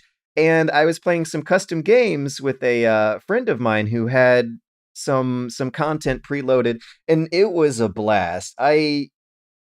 Back in 2007 on the Xbox, to play a Forge map of, say, Warthog sumo wrestling, where you and 6 other Warthogs are on a platform floating above a bottomless pit trying to push each other off, you had to like find a LAN group and hook TVs together. But now, with the magic of this port coming out on PC, you can actually download that stuff from the internet. But what you have to do is look up player names that you type in manually. No copy pasting for some reason in this interface. You download them from a player name's profile. And I kept getting errors on this thing. And no one in the subreddit was getting these errors. No one in the guide was getting these errors. None of my friends were getting these errors. It was just a George problem. So I was not able to host some hilarious custom game types Is I had it like some discovered sort of one night before. weird issue, maybe? Do you remember like NAT issues, like NAT issues with Xbox? Could be a checkbox somewhere deep in some options screen, somewhere in my configuration in particular that could have done it. Like a firewall option somewhere. But there was a custom game mode called Warthog Sumo that was like it's amazing how many Mario Party minigames you can make out of the Halo 3 Forge mode. Just like the Mario Party game where you're ball bopping each other off a pit. There was another one called the game type was called Halo, but it also goes by circle racing. I prefer that term because playing a Halo map for a game of Halo in Halo is incredibly redundant and hard to talk about. But basically, imagine a extremely narrow, one vehicle wide lane that goes in a spiral over a bottomless pit. And there's one player in the middle of this spiral with a rocket launcher who will shoot at these vehicles running in circles. And the vehicles can't see the rockets coming because on the Halo control scheme, when you turn your camera, it turns your vehicle too. So if you wanted to peek left and right as a vehicle and see these rockets come in, you risk running your vehicle off the edge. So the strategy was to get passengers riding the car with you who would spot for you and tell the driver when to stop and go. And before you know it, there would be traffic jams on this incredibly narrow spiral track of cars getting blown up by rockets by the one player in the middle having fun, while everyone else was yelling at each other to stop and go while like accidentally bumping each other off the edge. And eventually someone finally makes it to a trigger point in the race line that kills the player with the rocket launcher. And that's how the team that has to drive the vehicles can win. That sounds like Halo. That sounds like Halo. That sounds like Halo. Have you heard of a custom game type called Duck Hunt? No. Maybe. Name doesn't ring a bell. Imagine one player standing on a perch above a bottomless pit. The other players are kind of behind a wall with a lot of holes poked in it, and they have to run up a zigzag a track up to high elevation. Like imagine the original Donkey Kong arcade machine board, but with a grid placed on top of it that you have a window to peek at Mario zigzagging his way up the tower with. The sniper is supposed to aim at these certain windows and wait for a player to show up based on previous movement. And it's it's like shooting fish in a barrel. And the very next day when I tried to arrange when I tried to join a Dad and Sons game night for Halo, I couldn't get any of this shit to work. It was the best of times, the worst of times. The night where I managed to get those custom game types working was an amazing internet party. But I just couldn't get over how salty not getting this stuff to work made me feel. the next day. I'm jealous that you were doing it anyway. Time zones do not work in thy favor. I really hope you get to join us sometime. Me too. There is a lot going on in said Patreon, though. Patreon Discord. And we are organizing future game community nights. I think one of our lovely members, Aubrey, is organizing a Jackbox party night, day, evening, morning, depending on where you are, in the Discord for, I think, this weekend, the weekend the podcast comes out. Mm-hmm. Maybe you should jump in, maybe you should join. And the week after that, we will be having our first $15 AMA hangout session that is almost going to be like a podcast that you can join and muck around with the three of us through. We'll be plugging more details on that at the... fuck it, whatever. Let's plug it now. Hey, if you want to join us for almost what is more or less like a live podcast episode, the $15 Patreon tier will include a monthly AMA hangout session. Next week, we'll be doing the first of those sessions. It's going to be Thursday, July 30th at 7 p.m. U.S. Eastern, 4 p.m. U.S. Western. We're going to be taking your questions and talking through a topic list that I'll prepare over Jackbox Party Pack. So until then, remember to... hang tight. Keep in touch, hang tight. We promise we'll stop shilling, but the Discord is popping off. It's good. It's great. It's been such a wonderful time, and we have been having a blast with all of the lovely dads and sons and daughters and mothers in the Discord, talking all the time. The channel is active 24/7 because we have people from Europe, Asia, America, South America, Scandinavia. It's been amazing. I played some real dad F1 driving live in the Discord, and we had about 15 of us laughing at me crashing into every corner.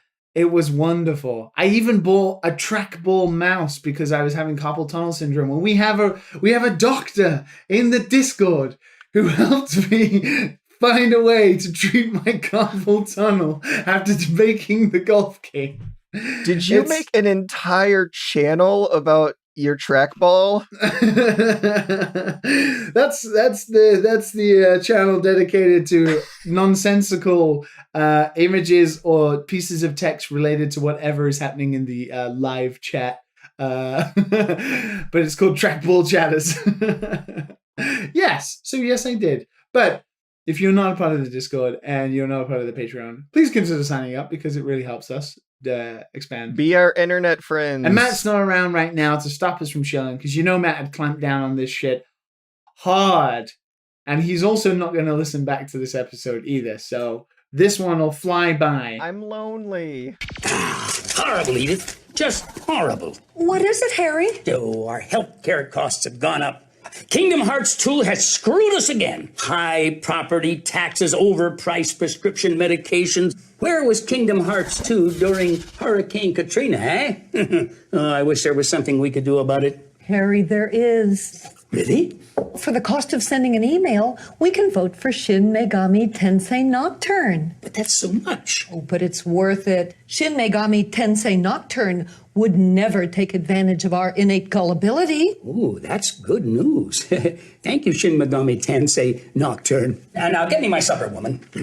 Take us into the news, Georgie boy. So, speaking of interesting cultural mixes of people from different places and backgrounds, all engaging in the same media together, I thought I would totally George up some talk on Ghost of Tsushima, and I'm really also interested in if you had any more conversations with your girlfriend about how the Japanese in the games work, because apparently, according to Kotaku at least, Japanese critics really enjoyed this game. It got a perfect score from Famitsu. Yes, it did. It does seem that it's done quite well in Japan. It sold like 250,000 copies and is now short on stock in Japan. It is the third time a Western game got a perfect score. Apparently the only others are Skyrim and GTA 5.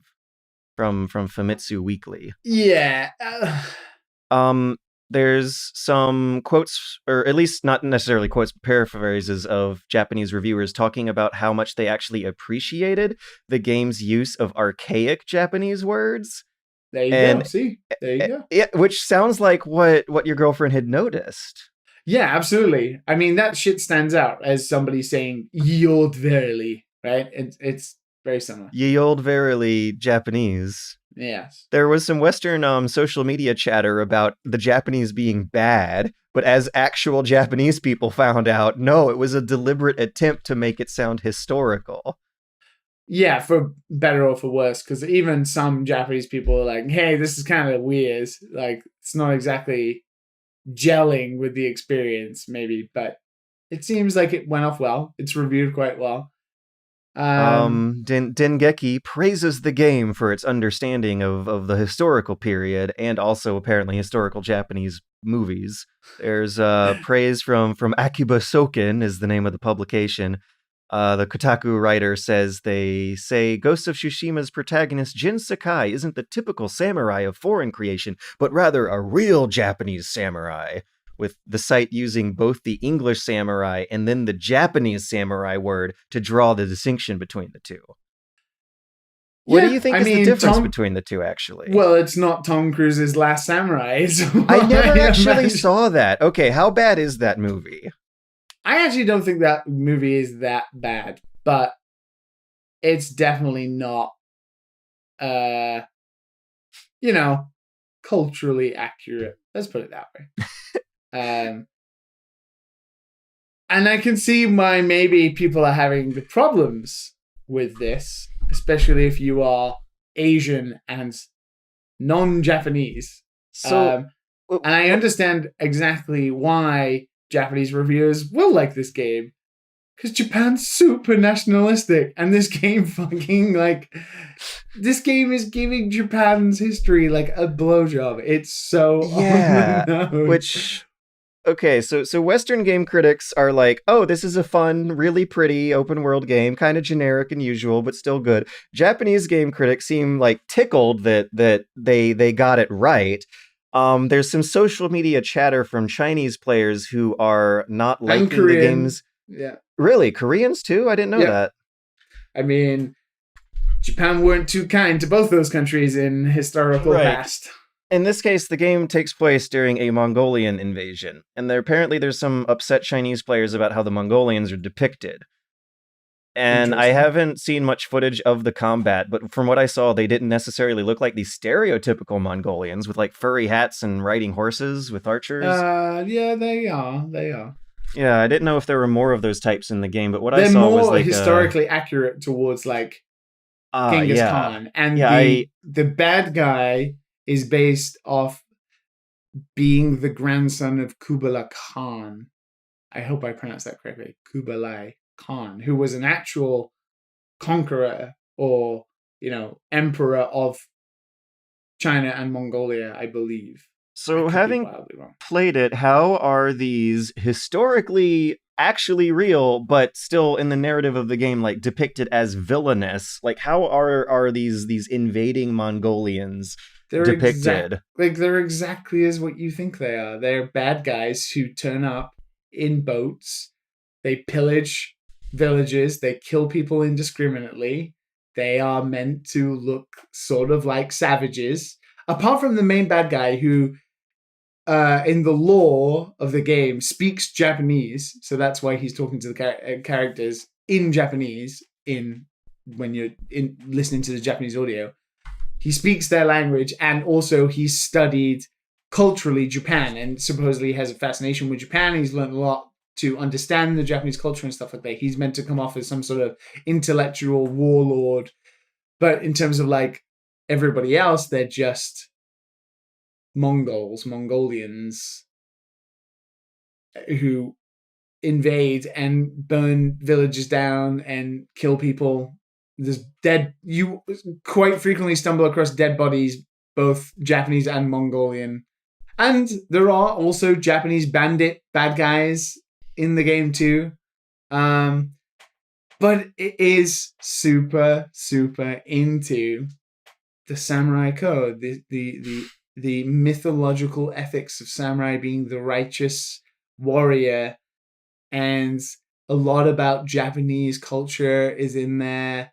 Not extensively. I wouldn't say this is some sort of documentary about Japan, and it misses a lot of nuance about Japan that isn't there.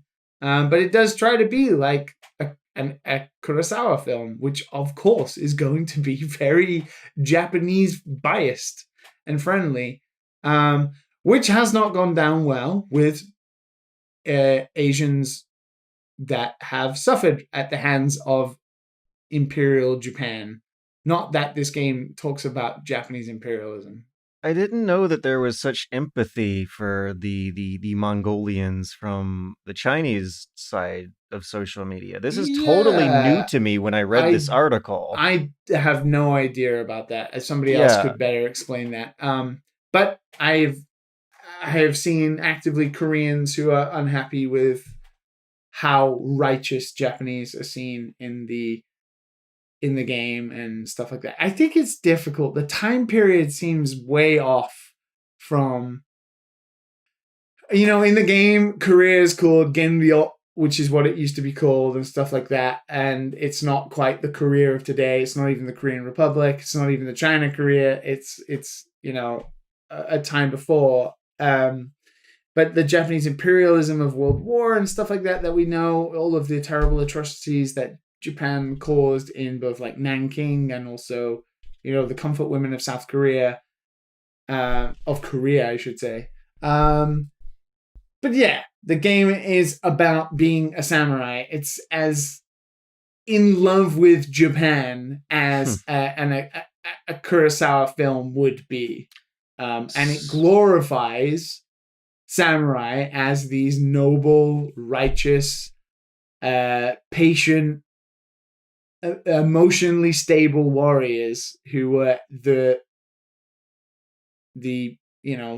almost the example of society. So, according to the South China Morning Post, which is my source here, they say today some argue that the Mongols who occupied China should also be considered Chinese people. Takes me as a surprise because, both like consuming Japanese and European media, like they're typically vilified. And when looking at the borders, Mongolia is its own separate nation state nowadays in the modern world. So I was surprised. This was all news to me. You remember that South Park episode where the local Chinese restaurant guy builds a wall against the Mongolians? Remember Mulan and how vilified the Mongolians were in that? Apparently that's not the case nowadays. Chinese people are empathizing with the Mongolians in this video game. There's some, to the best of my knowledge, there aren't big Chinese game reviewers around yet. So what this article, I guess, the logic here is that these posts are what we have to gauge what certain chunks of public opinion would look like over there. And it is weird to read some of this stuff, how different it sounds compared to what we're used to. I stand with the Mongols. Japanese people can crawl, one user commented on the video strike Bibli, referring to Japanese people with a racial slur. At the end of the day, this is a game where Japanese people are killing Chinese people. Foreign players can play if they like, but Chinese people shouldn't join in the fun. Ah! That's the quote. I didn't say that. I mean, you get the point, right? I feel like this kind of thing is really difficult because even if the game is thematically, like the game is about Japan, it's about samurai, it's about something that is culturally very important to Japan, that everybody has some sort of reference point because that's a famous culture. But it's historically accurate that the Mongolians tried to invade Japan in that time period. You can't not... I don't know whether it's like, it's Japanese people killing Chinese people. Well, on the flip side, Mongolians were invading Japan and these people were defending themselves. Where do we, like, this is not to be... The article does end with a few Chinese posts who are like, yes, guys, invading is generally bad and defending is generally good. Let's focus on that instead. So like, they're out there. They're there. Yeah, but I think it symbolizes something that is gonna be how we look at things from now on. How do you determine a historical video game or media and portray a bad guy or a bad enemy, and they are from a race of people, whether it's Middle Eastern, Russian, Iranian, South American, sometimes British, comically so, and Oh yeah, you guys blew Asian. up Alderaan. But how do you do that in video games? If we can't talk about, we can't make a video game about the year 1200 when Mongolians did twice try and invade Japan, and Japanese fought back, and also actually Mongolians actually died in tsunamis that happened at the same time. Yeah, which I'm fascinated by the game's wind theme for that reason. Like I'm really interested to see how they if the final boss battle is the tsunami that destroyed their fleet. How can you not do any of these things? Do you not make a video game about terrorists? Do you not make a video game about the Cold War? Do you not make a video game about England fighting France for hundreds of years? Like, and because one of them has to be the bad guy? I don't know. It's strange. I get it. Japan is super nationalistic and has been terribly imperialistic as well throughout history, and is now a very, as we can see, if I left Japan right now, I wouldn't be allowed back in because I'm a dirty foreigner and Japanese people are allowed in. Japan has problems, same as everywhere with racism. But I think this is a different context. This is like picking bones because it's a certain race of people. I think it's going to be real interesting to see how games are going to get localized for a Chinese market in the future.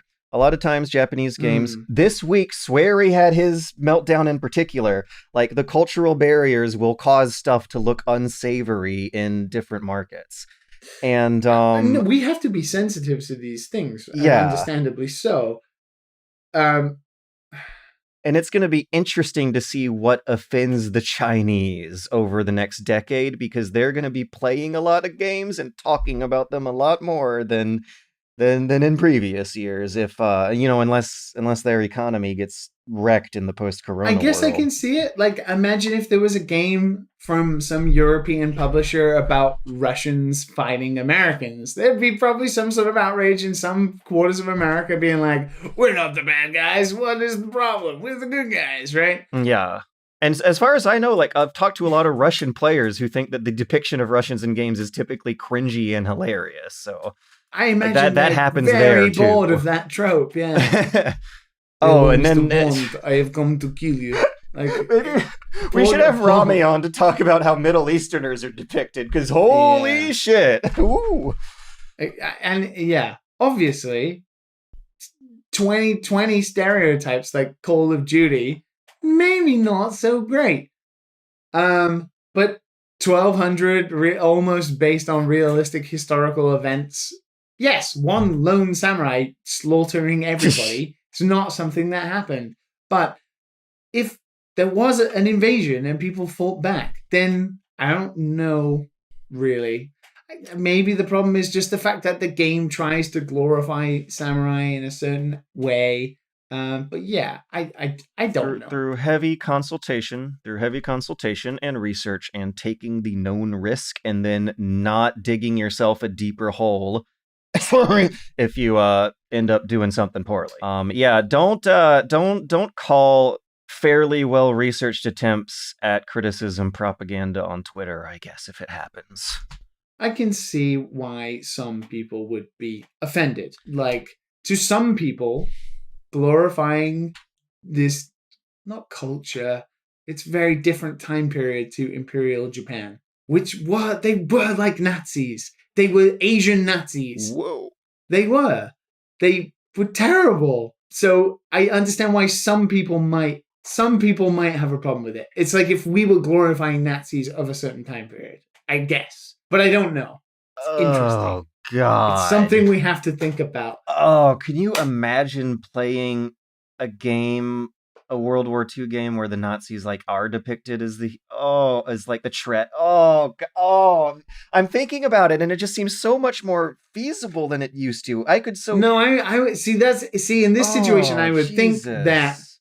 this would be like a game that would be glorifying another part of Germany's history, and like you would be carrying over the idea of Nazis as like, you know, like the Bismarck era prior to all of the like almost the civilization version of Germany. Oh, now I'm Like, imagining a game where you play as the Japanese invading Korea and I just want to die. Yeah, that's not on. See, if you were invading a country, like in Ghost of Tsushima, as far as I know right now, you're not invading a country. You're on the You're defense. defending- Yeah, that you're makes it a little defending more one. okay. If you were invading something, according I to think pop that's culture. problematic. Yeah. Yeah. Woo! Speaking of problematic things in the video game industry, how long do you want to dwell on these Ubisoft bosses getting in trouble for apparently a decade's worth of women calling them out for being nasty? I don't want to dwell on it because they're not worth dwelling on. They have been fired, 2 of them at least. Good. Tommy Francois and Serge Hasqua. I probably horrifically butchered that pronunciation. Serge was hiring buddies from a strip club that he would hang out with over qualified Jesus candidates. Christ. Tommy Francois was hitting on women, asking them out for drinks, and then ignoring them if they said no. There's a whole lot of stories out of many of the Ubisoft studios, and no names attached to this allegation of genital grabbing. How the hell does genital grabbing happen in a professional office environment? one in which the culture has been set up that somebody feels they comfortably can do so, I imagine. It was very, very strange seeing this building that I snuck into in Watch Dogs 2 featured on these stories, and I was just trying to imagine like the bros grabbing each other by the balls and in the deleted scenes of the Ubisoft office section of Watch Dogs 2. Yeah. It's not great. Jason, as usual, did his research and wrote a fantastic story. Yeah, this is Jason's first big Bloomberg piece. Yeah, and some of the stories are just downright fucking not on. One of the women who complained to HR got a $200 Visa gift card for it, but the guy still kept their job until like, this past week. Once it became a big PR fiasco, the consequences kicked in versus it becoming otherwise valid HR fiascos. That apparently gets swept under the rug. Video games has a lot of growing to do. The more and more the years go on, the more and more I'm really genuinely starting to get not surprised that the culture of the video game industry is inherently immature. Anybody who thinks these are one-offs and that only happens at Ubisoft is mad.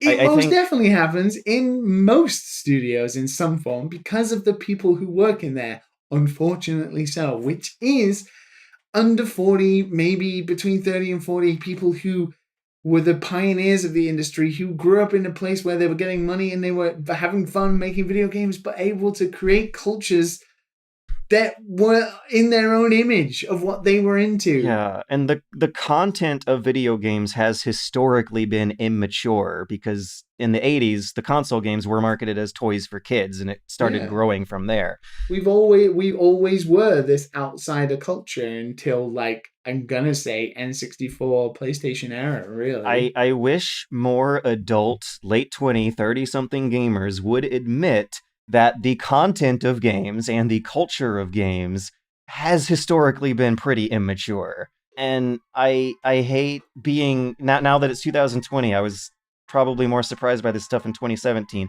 but it just keeps making more and more sense to me that the executives and the bosses would also be immature as well. And I don't think immaturity is the whole of it.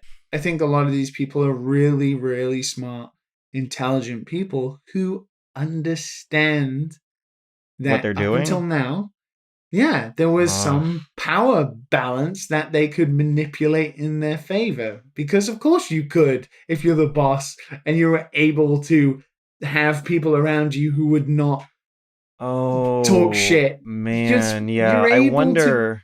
people are not I wonder bad by if accident. People think about these things, and then, especially if it's a long, ongoing sequence of events, it's a case of manipulation over time. You're messing with people constantly. If you've done it to one woman, you could do it to another woman. Some guy tries to get in the way, get him fired. I don't know. I wonder if the particularly intense fan bases, that fanaticism that games will spark in people has something to do with it too. Like, people who get into games have such a love for this stuff. You and me and Matt, like, we've dedicated our lives to it. Games, for whatever reason, just strike us as something extra special and extra important. And I wonder if that attracts people who, for worse off, will put up with bullshit they shouldn't put up with to keep the industry going and to keep their careers going. You know, this is a problem we have talked about, and I guess that is the power dynamic they're exploiting too, is an element of that. Yeah, you're kind of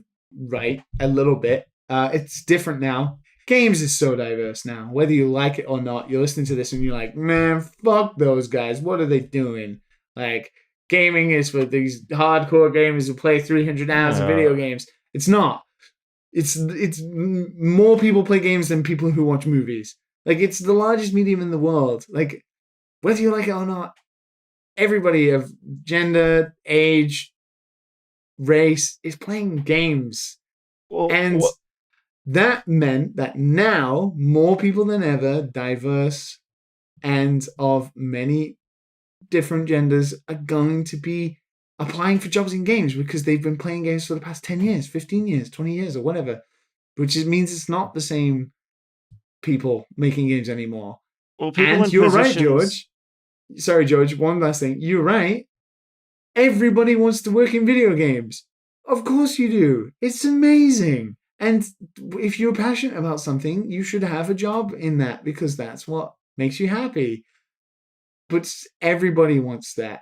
So when you get a position, it was hard enough to get it that the threat of losing it, because, and I will paraphrase what I heard at Rockstar multiple times, which is, if you don't like it, fuck off to the supermarket because there's 10 people outside who would want your job. And that strikes me as rich people exploiting vulnerable people, and abusers will target vulnerable people. A few weeks ago, there was a scandal in the Smash community of sexual abuses going on of underage kids who were young teenagers at the time. And that's probably because Smash attracts kids. Video games are popular with kids. In the churches, there's pastors who will abuse kids because people will take their kids to church. Kids go to church. These positions that attract vulnerable people in particular, and people who don't have a lot of job options and who are decided to dedicate their lives to one thing in particular, may be in a position of vulnerability. Probably are. If they can be easily replaced, if they're not even giving their names because they're worried about how it's affecting their careers, then they absolutely are people in vulnerable positions being exploited by powerfuls. Yeah. And it's not even people who don't have options. I think that, it's really intelligent, smart people who went to university and studied to be an animator or a concept artist. People who are really talented, but the pool also now is really big for those kinds of talents. So even if you are really talented, if you don't abide by the company rules, let's say, or the manipulative boss starts manipulating you and you don't like it and you fight back, the threat will be there that you must be willing to lose your job because I will fire you for not doing what you're told.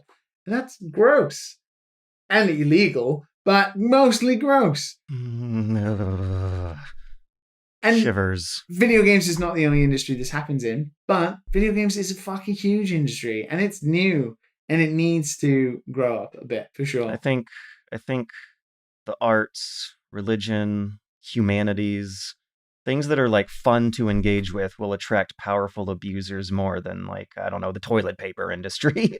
I wonder how much sexual abuse goes on in very boring, mundane, utilitarian businesses in comparison to entertainment. We don't know because they're not as big as the video games industry. And it might be so going they don't get unreported reported too, on. yeah. I mean, Agretzko didn't exactly have a very exciting job. What did they do? Bonds and loans? Anime industry doesn't have a good reputation either, to be honest. Right, and I do imagine that that's because it attracts like kids and young people early in their careers. Who are so woefully underpaid. Everything you like has somebody in a terrible position working on it. It sucks. The creative director, the director of Assassin's Creed, the new one, Valhalla, he was one of those people. He got fired for it. He's one of those guys. Completely in charge of this massive project, in charge of Origins, in charge of I think he was in charge of Origins or Unity or the Pyramid one. The Origins is the Pyramid one. Yeah. Odyssey and Origins. Yeah. Oh, the two O's, that's why. But he's gone now. You know?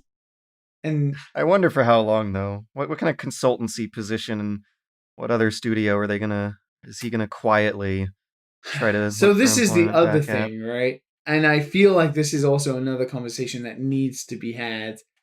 What is the industry stance on people making mistakes? Not mistakes, but a grievous in our society. I don't want to get too philosophical about this, but we as human beings send people to jail so they do their time, and then we try and we fight for reforms and people coming through and becoming a better citizen and fitting into society, and we give them that second chance, right? America has a big problem with people who don't want to give that to prisoners. But in a democratic society, that's what we've set up. Now, I don't want to say cancel culture, because that's kind of a different thing, but what is the stance for somebody who, not a super powerful boss who has been manipulative, but for example, this creative director or somebody who is a streamer or a Smash and had a relationship with somebody who was a minor, and the power dynamic was a little askewed, and the other person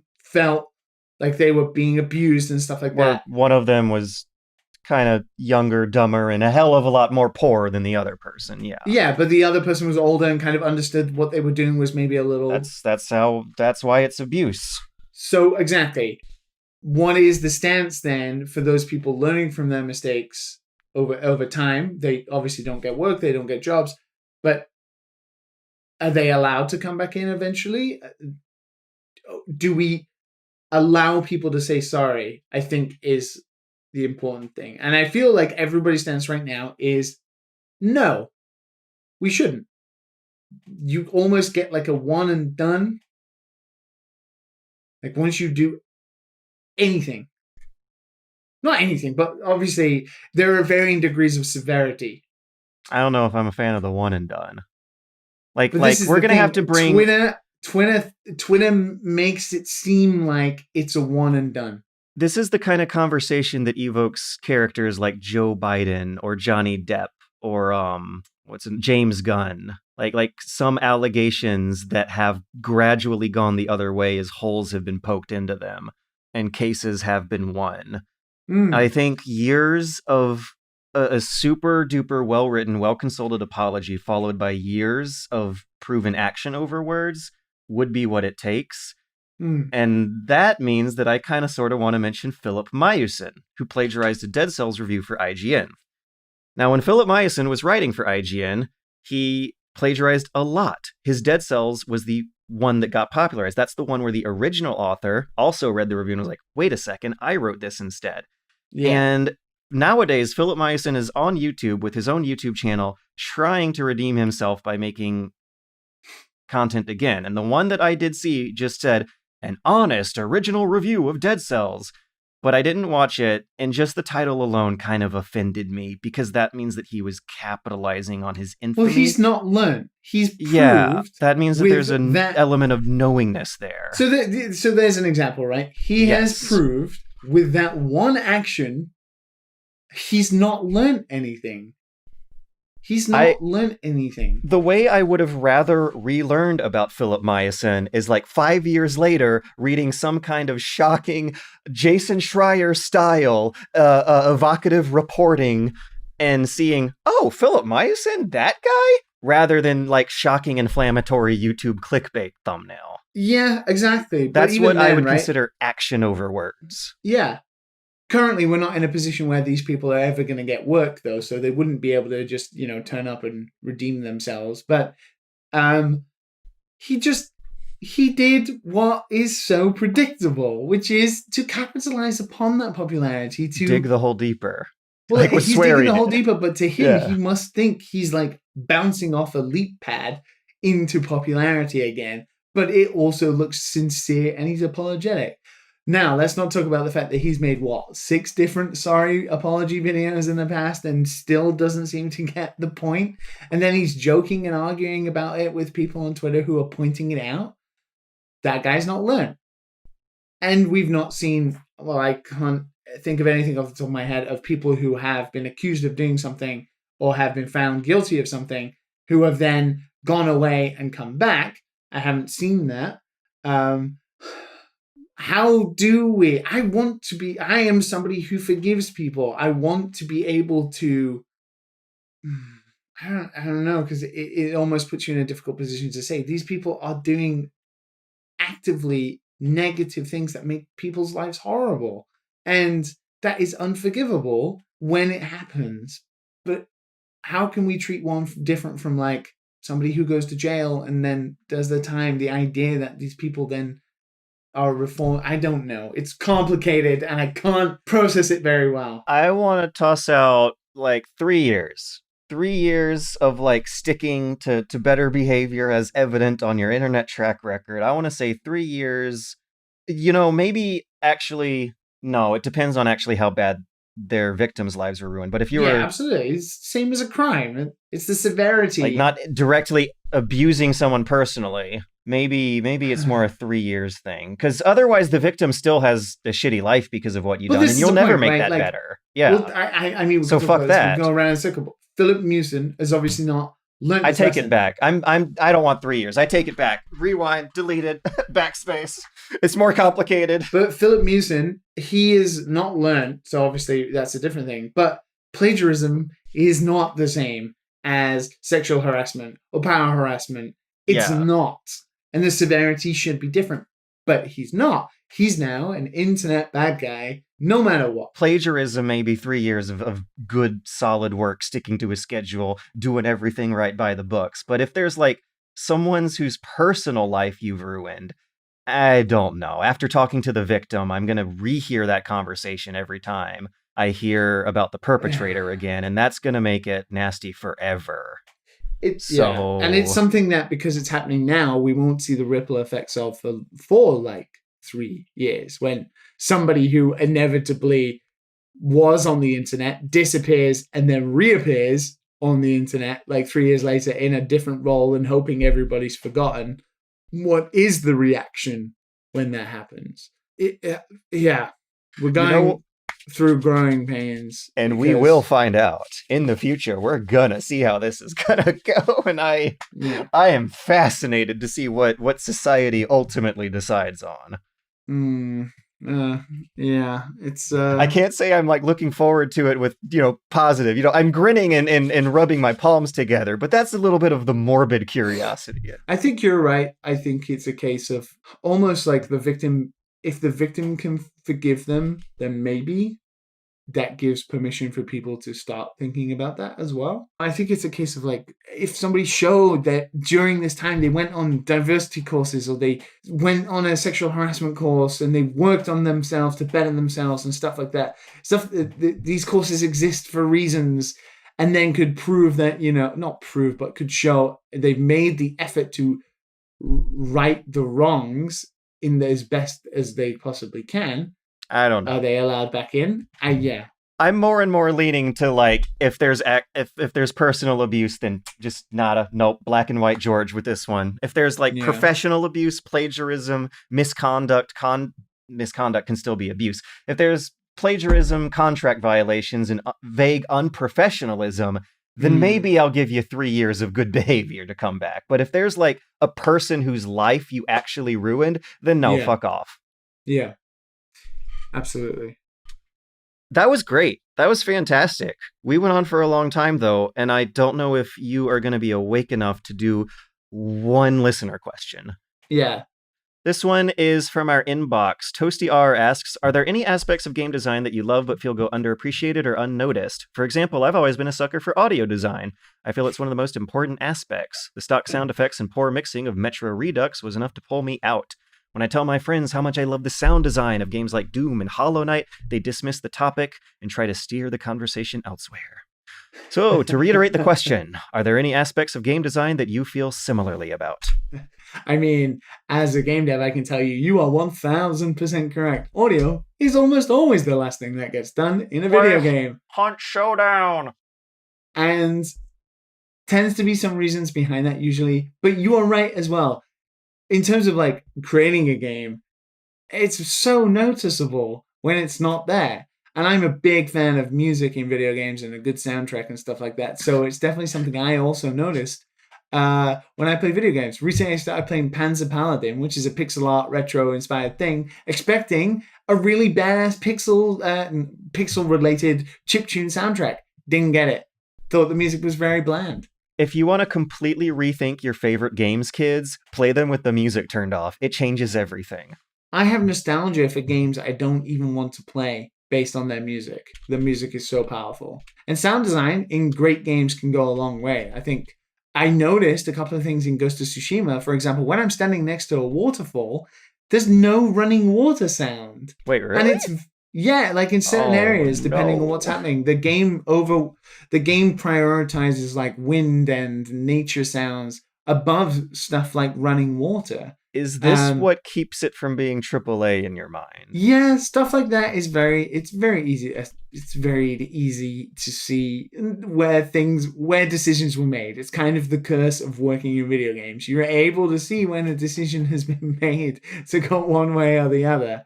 In terms of game design, though, which is specifically different to creating games, underappreciated stuff in game design, I think, as a whole, is user experience, which is UX stuff. Yes. Like we talked about last week, my girlfriend playing a game for the first time. Games take for granted player knowledge prior to jumping in. What is the R3 button? Press the R3 button. Who in their right mind, other than a gamer, looks at the analog sticks and thinks, that's a button? Do you remember when you were a kid and learned about R3? Because I actually do. It was a PS1 game late in the cycle, like I want to say Ape Escape 2, maybe? And I looked for R3 and had to think about it for a second. I think I was 9 or 10. I do remember that. Imagine trying to explain that to anybody who doesn't know anything about games or is relatively Who's new. an adult and learns slower than a kid. So player experience stuff is super important. And it's massively underappreciated because you want to show all the cool stuff in your game and you don't want to waste time with all the boring stuff like good tutorialization and that kind of experience. Onboarding is, definitely a huge thing. And it's so hard because you never get it right, but you should try your best to onboard the player. I was going to say menus, and that counts as UX, doesn't it? Yeah, UX and UI. Yeah. When I was 11 years old, I downloaded a demo for NHL 2K1, and I saw a screenshot of the menu. The caption said, EA sports games have always had fantastic menus. Ever since then, I think that was the formative childhood influence that caused me to care a lot about menus. That's why I'm having such a worse time with this Halo 3 port than everyone else, is because I'm a menu boy. I love the sound. It's embedded in my mind of what happens when you right-click in Morrowind and get all the menus in that game you're ever going to need in one button press on a nice clean grid across the whole screen. I loved how the menus in The Witcher 1 looked like an actual journal that you could imagine Geralt flipping through. And I'm the only person who cared about this, but around the 6th console generation, I don't remember the name of the middleware, but there was a Adobe Flash program that game developers were using to port menus easily across different multi-platform games, and it made them feel slow and chunky, and the text was always really big and obvious. There was a lot of unused space out of the need for console game designs for players sitting far away from the screen, and it's such a particular George nitpick, but the difference between a good and a bad menu for me sometimes will make the difference between like a good and a great game. I I adore a good menu, and I despise bad menus. Yeah, it's very apparent. Like, I think in terms of UX, just think of every time you've played a game and you've gone, you played a game that's very similar to a game you've liked, and you're like, this game, I remember when Spelunky did this. I remember when Shovel Knight did this. But this game doesn't do that. And you're like, what is that thing that you're talking about? You might not be able to name it, but you're able to feel it. And that is just the user experience missing. Game feel. Fucking game feel.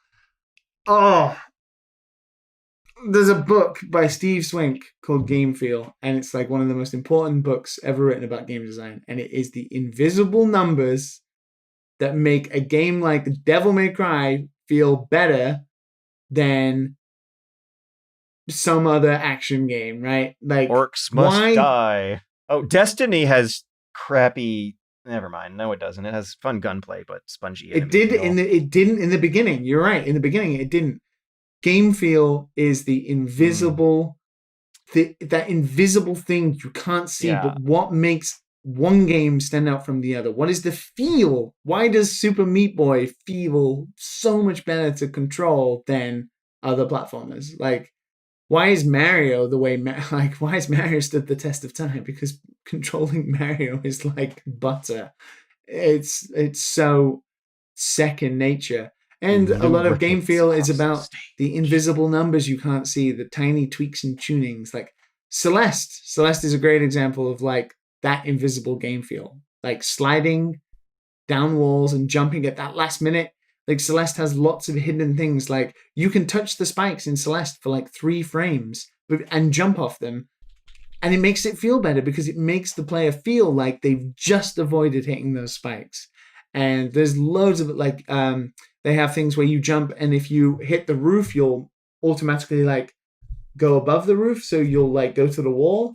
And just lots of tiny touches like that help with the game feel. And that is super underappreciated.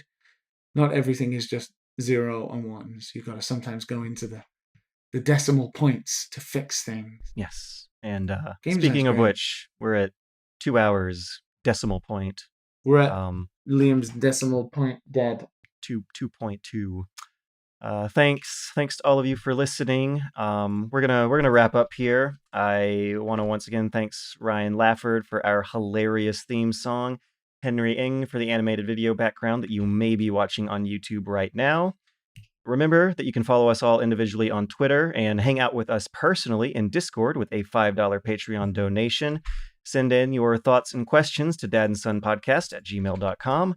And next week, if you are involved in that Patreon stuff, look out for a live AMA Hangout session we're going to be doing with $15 backers. That is going to be on Thursday, July 30th, 7 p.m. U.S. Eastern, 4 p.m. U.S. Western. Briefly mentioned it earlier, more or less a episode that you can feel free to join. I'll have some conversation topics ready for us. We'll be playing some games over as well. That's going to be a ton of fun. Seriously. Until then, try not to think too hard about what the bad guys in the video games are supposed to represent in real life. Oh, play my golf game. Yes, actually, that's way happier. Play Liam's golf game. Don't hate me after playing it.